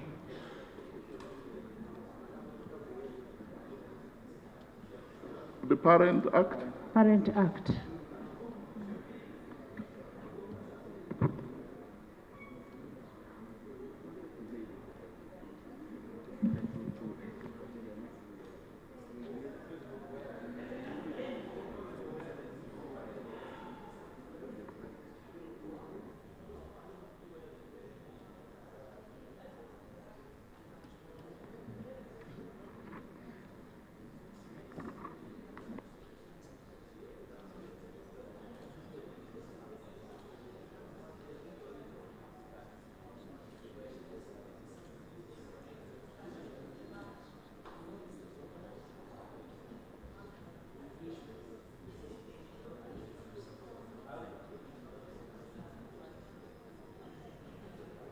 My attention to the provision is already taken care of, that it has to come here. I put a question. That clause 20 of the bill is amended in A, in the proposed A1, clause 20A1, in the proposed section 70D, by substituting for the proposed subsection 1 the following. Where an officer or militant is dismissed from the defense forces without disgrace, and the officer or militant has served for more than 10 years, the officer or militant shall be entitled to 30% of his or her pensions or gratuity. In the 70DB, in the proposed B, the second proposal, in the proposed 70E, by deleting the words in consultation with the pensions authority. The other one, C, in the proposed 70J, in subsection 2D, by substituting for the word wives, the word spouse. Spouses. Spouses. D, by substituting for the proposed section 70K, for the proposed section 70K, the following. The minister shall within 3 months from the commencement of this act, by statutory instrument, prescribe the manner in which pensions, gratuities, and other terminal benefits provided under this act shall be granted. Justification, Madam Chair, this is to provide clarity for the payment of gratuity to the dependents of the officer or militant who dies in service. The second justification, to entitle a militant or officer who is dismissed from the defense forces without disgrace to a pension and gratuity only if the officer or militant has served for at least 10 years or more. To remove the need to consult the pension authority, since there are no other pensionable benefits expected. And to require the minister to issue regulations operationalizing payment of pension within 3 months of the commencement of this act. Yana? Yeah, a few of us. So the Attorney General... There's an order from Fox. The Right Honourable Speaker, point of some information. The Honourable Both is not an officer, he's a man. He's at the rank of a private. Right Honourable Chair, I am not even a private, because a private is one who has undergone through 9 months of training. So I am below a private. So this proposal by the Attorney General was only in an attempt to harmonize with the committee. But the real goal of the framers, this proposal came with the consultation that you give the pension authority some degree of flexibility to determine.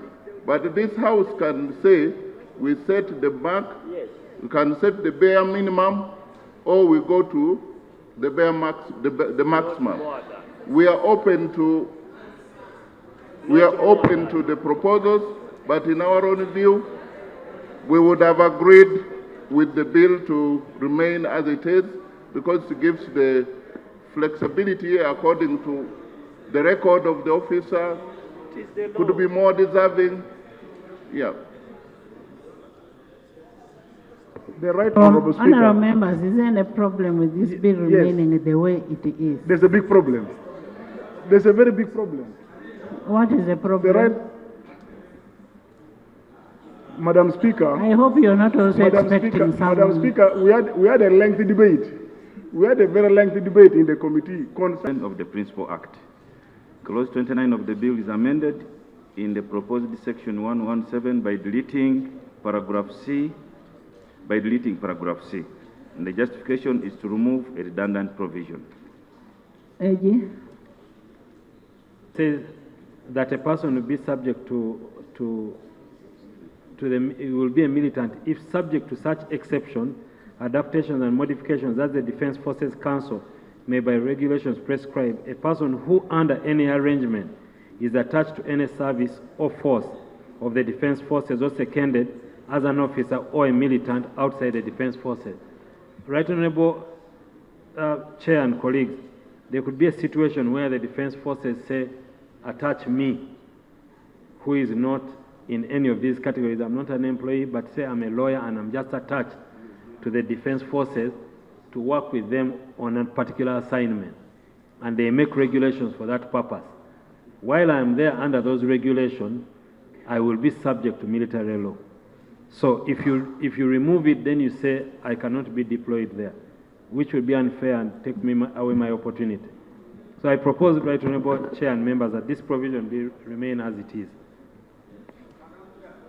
I would like to strongly oppose and propose that this clause be deleted in its entirety, because the ruling of the Supreme Court was clear that by the operationalization of this, it is clearly unconstitutional.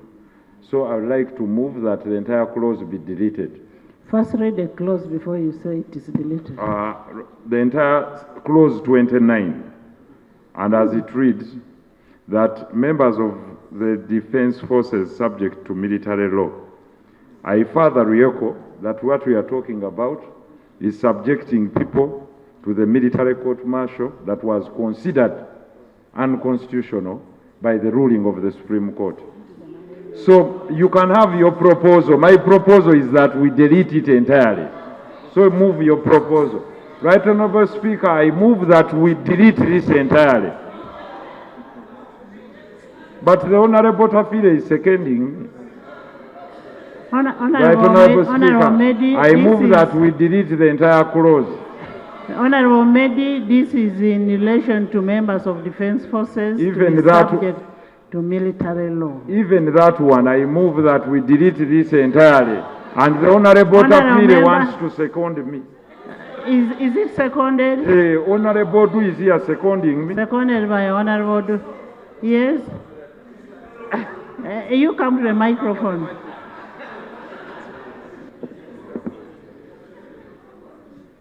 Is it in order for my friend, the Honorable Seko, to tell lies that I second him when I'm here speaking alive and I'm not seconding him?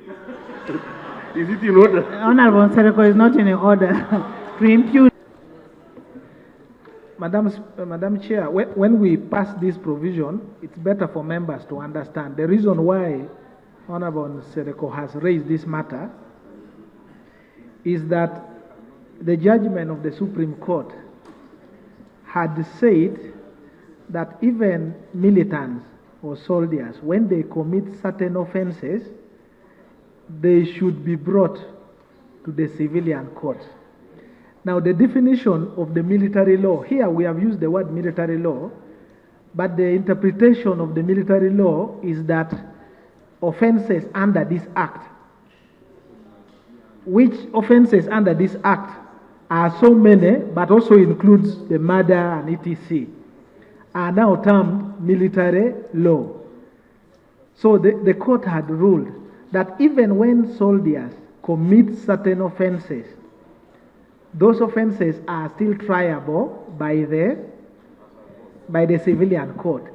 And when I was presenting the minority report, I made reference to a judgment that came out yesterday, where there was murder committed by a member of the military. And still, yes, in the definition here, deserters and even a person who has retired is still a military officer. So that's why he was saying delete in the light of the judgment. Which Honorable members, we must is saying that we must delete section 29, and I'm going to ask a question that those in favor of deleting section 29, say aye, and to the contrary, nay. The nays have it. Honorable members, I put a question that clause 29 stands part of the bill. Those in favor say on the contrary, nay. The ayes have it. Clause 30 in the Principal Act. Clause 30 of the bill is amended in the proposed section 117A, 1A by deleting paragraph C. B by substituting for paragraph D the following: where the person aids or abets a person subject to military law in the commission of or conspires with a person subject to military law to commit a service offense. C, by inserting immediately after the proposed subsection 10 the following: for purposes of subsection 1F, Roman numeral 2, classified stores mean items prescribed in Schedule 7B to this Act and have a marking, logo, insignia, regalia, serial number, or anything that can identify the classified stores as belonging to the defense forces. The justification is to comply with the decision of the Supreme Court in Constitutional Appeal number 2 of 2021, Attorney General versus Honorable Michael A. Kabasiguruka, wherein court found that trial of civilians in courts martial is unconstitutional for vagueness and recommend that civilians can only be tried in exceptional circumstances.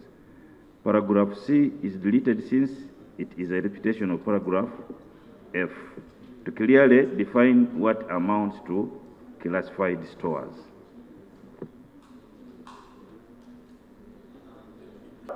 Identified well. They come with the clauses which are not what? Military.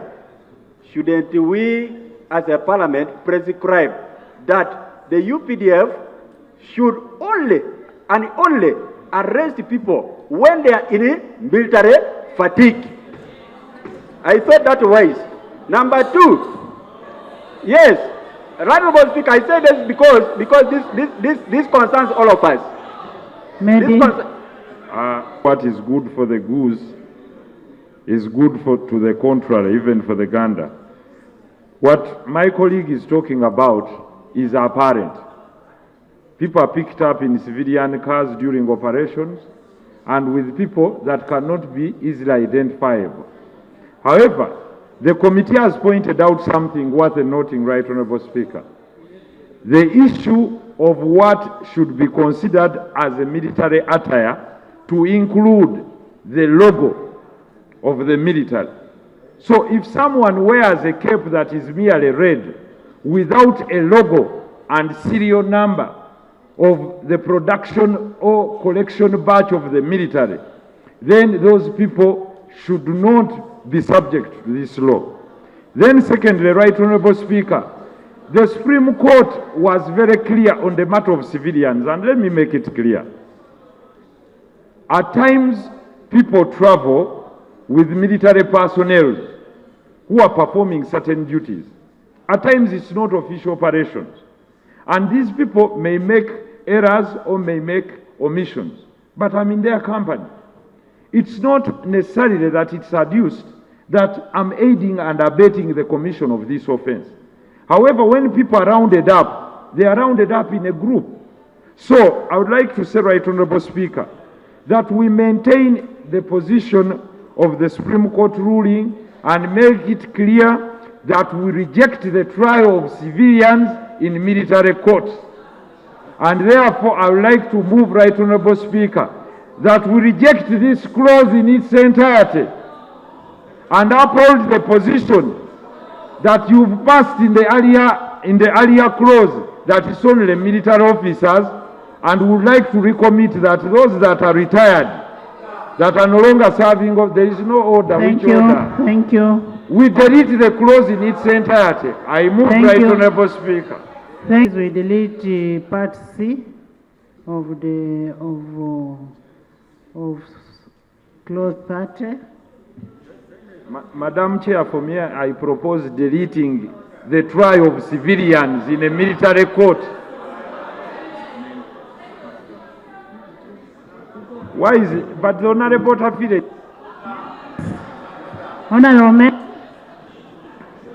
Honorable members, I put a question that clause 30 be amended as proposed by the committee. Those in favor say on the contrary nay.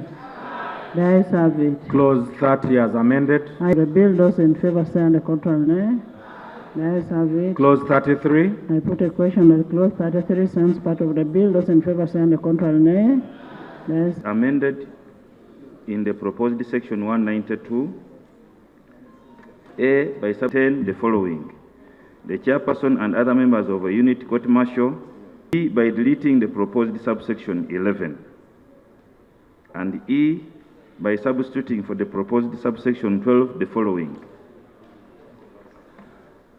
the decision of a unit court martial on matters of A, law and procedure shall be determined by the chairperson, and B, matters of fact shall be determined by majority members.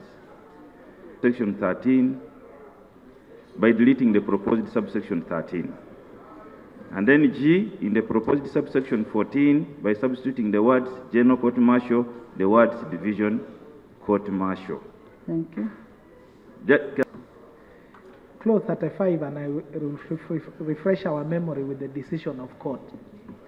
One of the issues that was before court was that members of the court martial do not have the requisite legal qualification. So I want to bring to your attention this scenario. It is proposed here there shall be a unit court martial for each unit of the defense forces which shall consist of any 3 of the following persons, including the chairperson. The chairperson who shall be at that rank. When you go down, it is only the chairperson who has the qualification, the legal qualification. The 2 others do not have that qualification.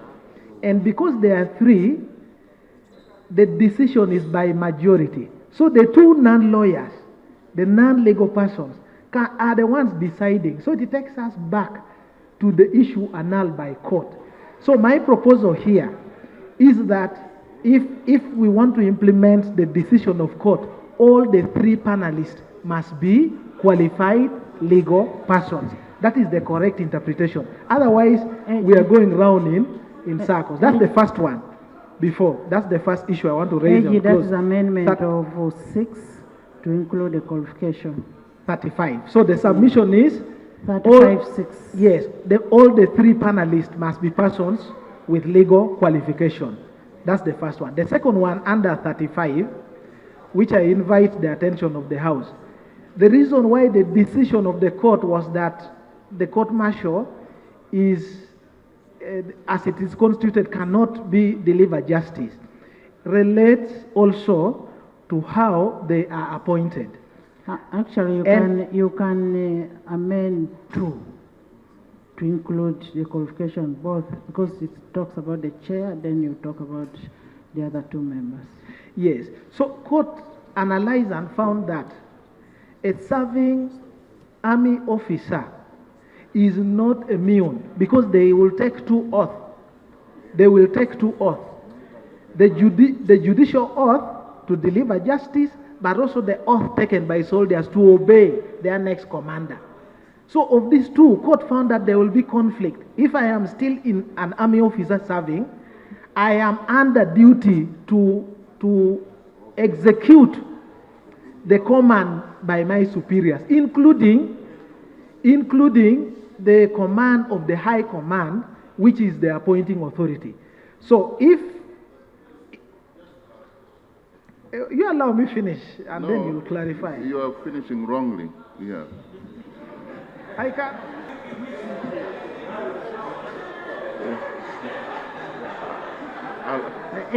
Honorable Dur, it seems you don't finish. Let him finish for you.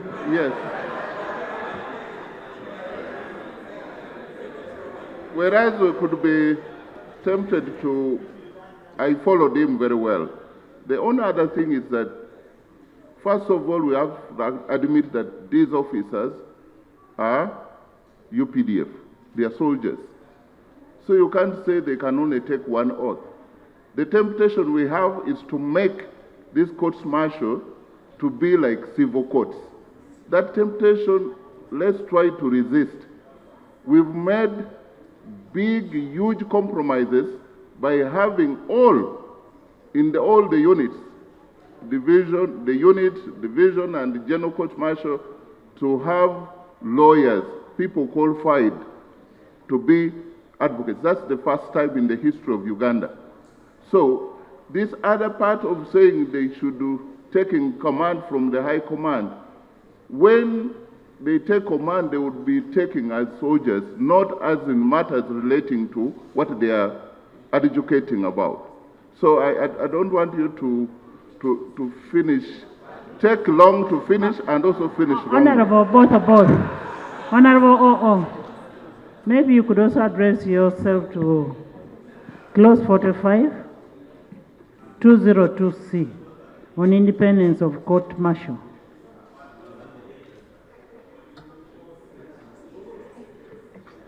The issue of independence, first we are involving, we trust the Judicial Service Commission to help us vet. When we say in consultation, again, it is the first time that the military is involving civilian body, constitutional body that vets all the lawyers, all the judicial officers, to vet and give us names. And also, too, we have a department which will be different from the normal command and control, a Department of Administration of Justice in the military. That has never happened, and it is not a command structure. That is an administrative structure. I want to plead to Honorable Dur and Honorable Ayatollah, the landlord, to take it in good faith that we've made serious baby steps to give effect to the Supreme Court. And if there was anybody to doubt, you wouldn't doubt the Attorney General here, who has spent sleepless nights. So this is in good faith. Let's take it as it is so that we can give effect. And if we have any other problems, we shall come back to you. The Honorable Fox and Honorable Florence are busy sharing cakes in this place. We are hungry. We have been here since 10. Yes. Yes. The members of the court-martial shall, and they emphasize after this, in the performance of their judicial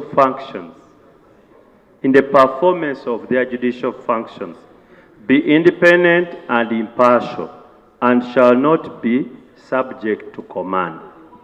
I think there is a distinction here. When they are performing their judicial functions under this act, they are mandated to be independent and impartial.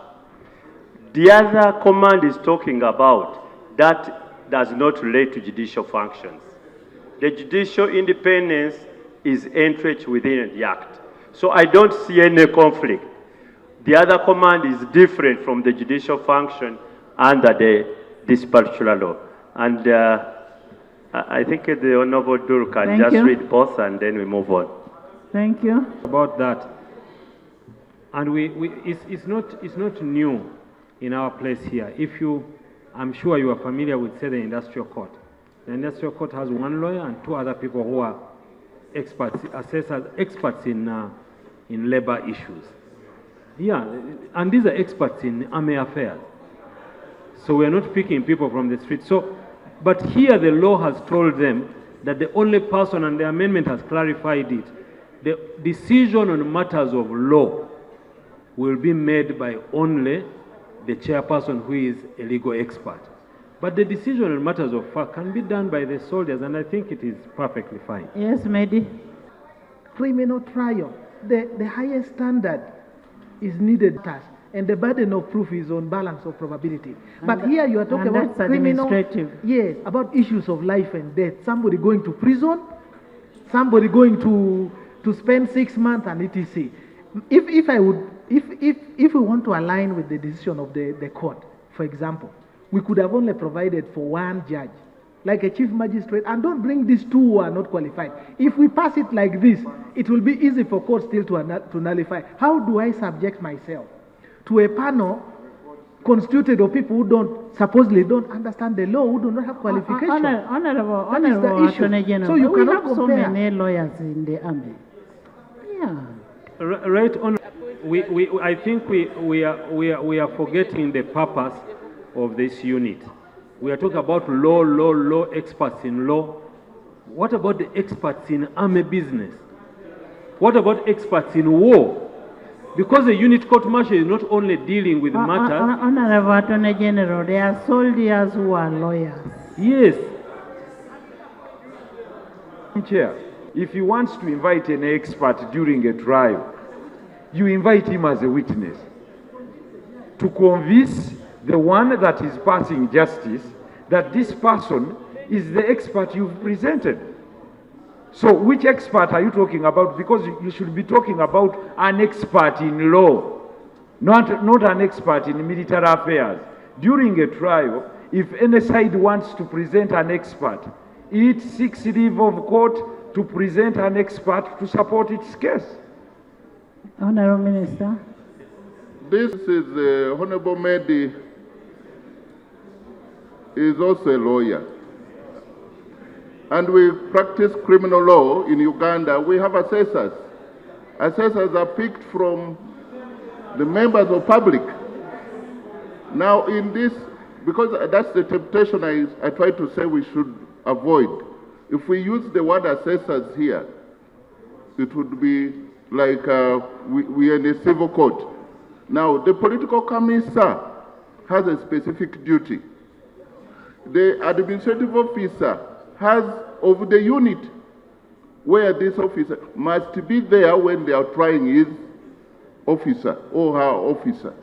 So that is why they are there, but with one lawyer. But should it be the wisdom of this house that you want to remove them and you replace them with the lawyers? We have enough lawyers, but they were playing very core, critical administrative functions. They must give, in fact, not only that, there's an administrative officer of the unit, a political commissar of the unit, a regiment sergeant major. Now, this is where, when I am not surprised when Honorable Sereko is asking me to do what. That's the real difference. I could have asked that question 4 years ago before I got to know about what the military does. These people are different. They are not the same. These people are very different. Let's help them. Honorable members. Yes. Honorable members. Council and honorable member, is you're creating a jury here. And the issue you're saying is you're presenting experts in administration of justice under criminal law. But like you've said, you've clearly stated that the chairperson is well equipped with the tools of law, meaning the following will be his advisors. Therefore, if someone is being presented The before an following impartial will court, be picked from B, the administrative officer of the unit, exactly, the political commissar of the unit, exactly, the sergeant, and then the junior officer. and one Madam Chairperson, private. our argument is, if they are experts as the other side proposes, then let them come in as witnesses to support their case. Yes, because this is a court. Tony. You're not setting different rules. Tony. Thank you. Why is General Jim Mwezi agitated? Thank you, Madam Chair. Okay. Let's have it. Clause 35 as amended. I put a question that clause 35 as amended stands part of the committee. Those in favor say on the contrary, nay. Let's have it. Clause 36. Chair. Right Honorable Chair, Clause 36 is amendment of Section 193 of the... Thinking about. Yes, we shall display everything on TV for the wider public to understand what we have passed. Yes, Right Honorable Chair, would not have any problem with cross-referencing, just for purposes of us being clear. There are regulations, SI 21, which provides for the procedure, SI 307/71, which provides for the procedure and act. But I don't see a problem with the cross-referencing. That's okay. Section 1. Forces Act. Justification to harmonize the definition of the phrase military court. To define the phrase Minister of State, since the phrase is used in Clause 14 without definition. The phrase is incapable of exact meaning in the meaning it is used. The terminology is used to refer to ministers in a manner that restricts it only to persons that are subject to powers, to officers, subject to officers and militants who commit offences under this Act and other specified offences created under the Penal Code Act.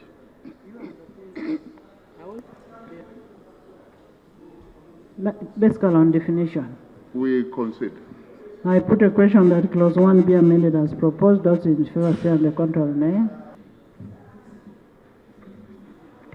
Thank you, Right Honorable Chair. Right Honorable Chair, we have addressed our minds to the provision 134.2 as raised by the member, which says an appeal shall lie to the Court of Appeal from such decisions of the High Court as may be prescribed. As may be prescribed by law. So that is for the court again, even this constitution again is giving the jurisdiction to the court to determine the jurisdiction of the courts that they set up.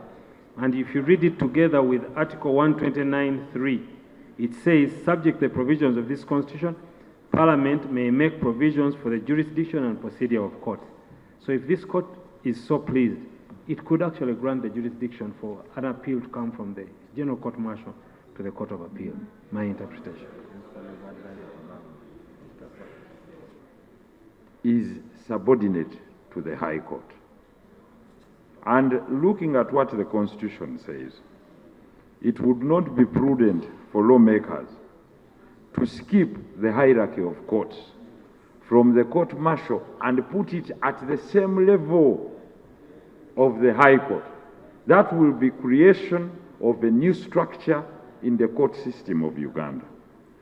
Therefore, if you want even to seem to be trying to create a new justice system that creates a good system of appeal, it would be better and wise that matters that have been adjudicated in the court martial be rightly appealed in the first court of instance of appeal to be the High Court, and the procedure can follow Court of Appeal and Supreme Court.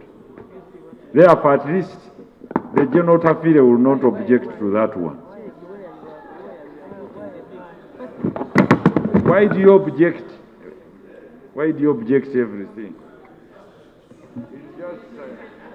Right Honorable Chair. Why are you provoking General Tafile all the time?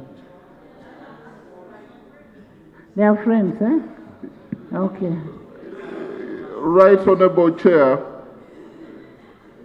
the argument made by Honorable Katuntu and the Honorable Sereko and the Attorney General really will bring out the whole aspect of trying to give effect to the Supreme Court ruling or decision that we need qualified people.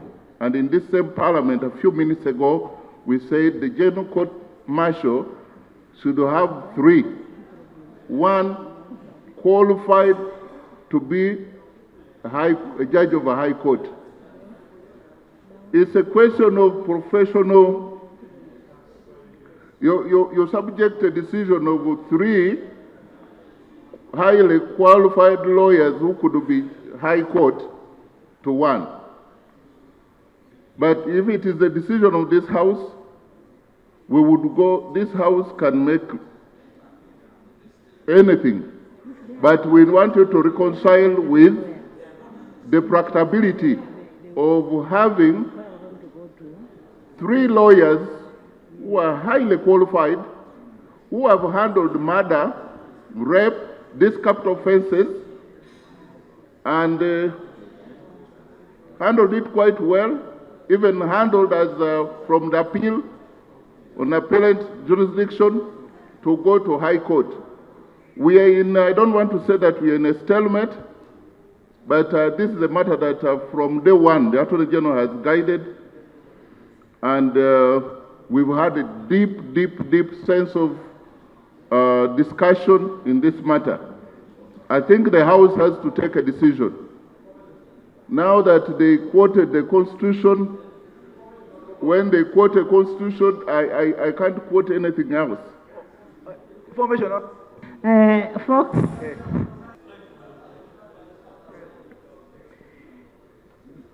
Is trite law that only the Court of Appeal has appellate jurisdiction.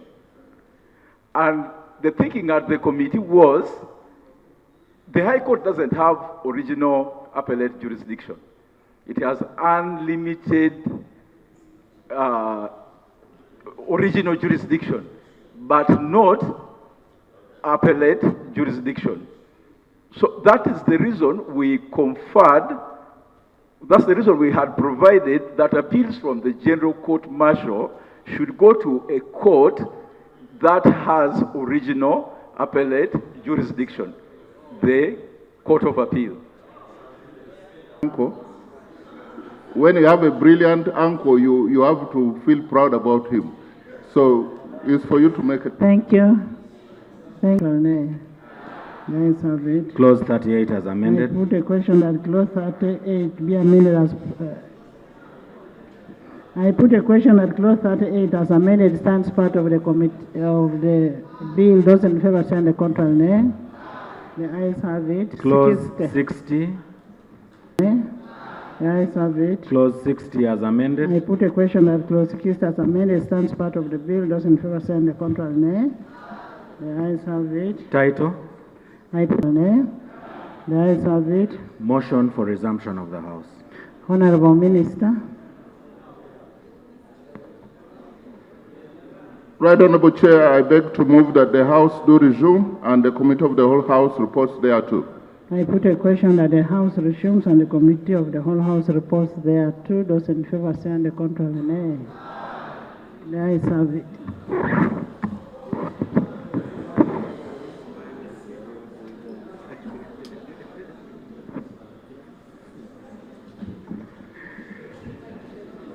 Report of the Committee of the Whole House.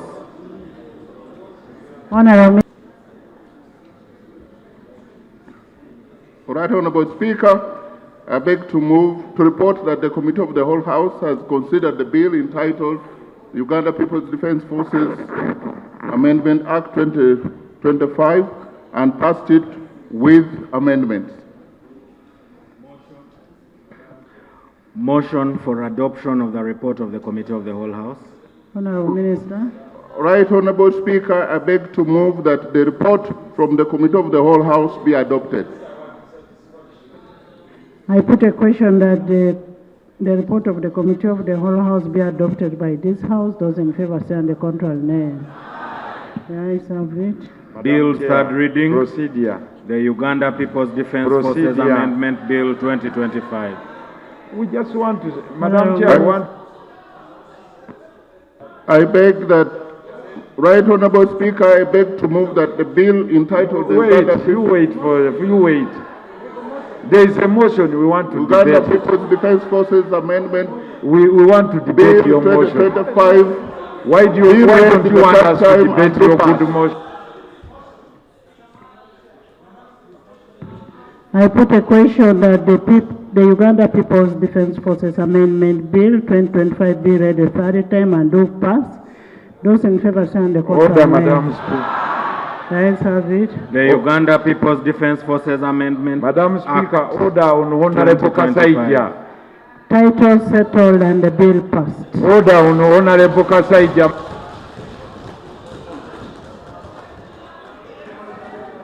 The House adjourned and died.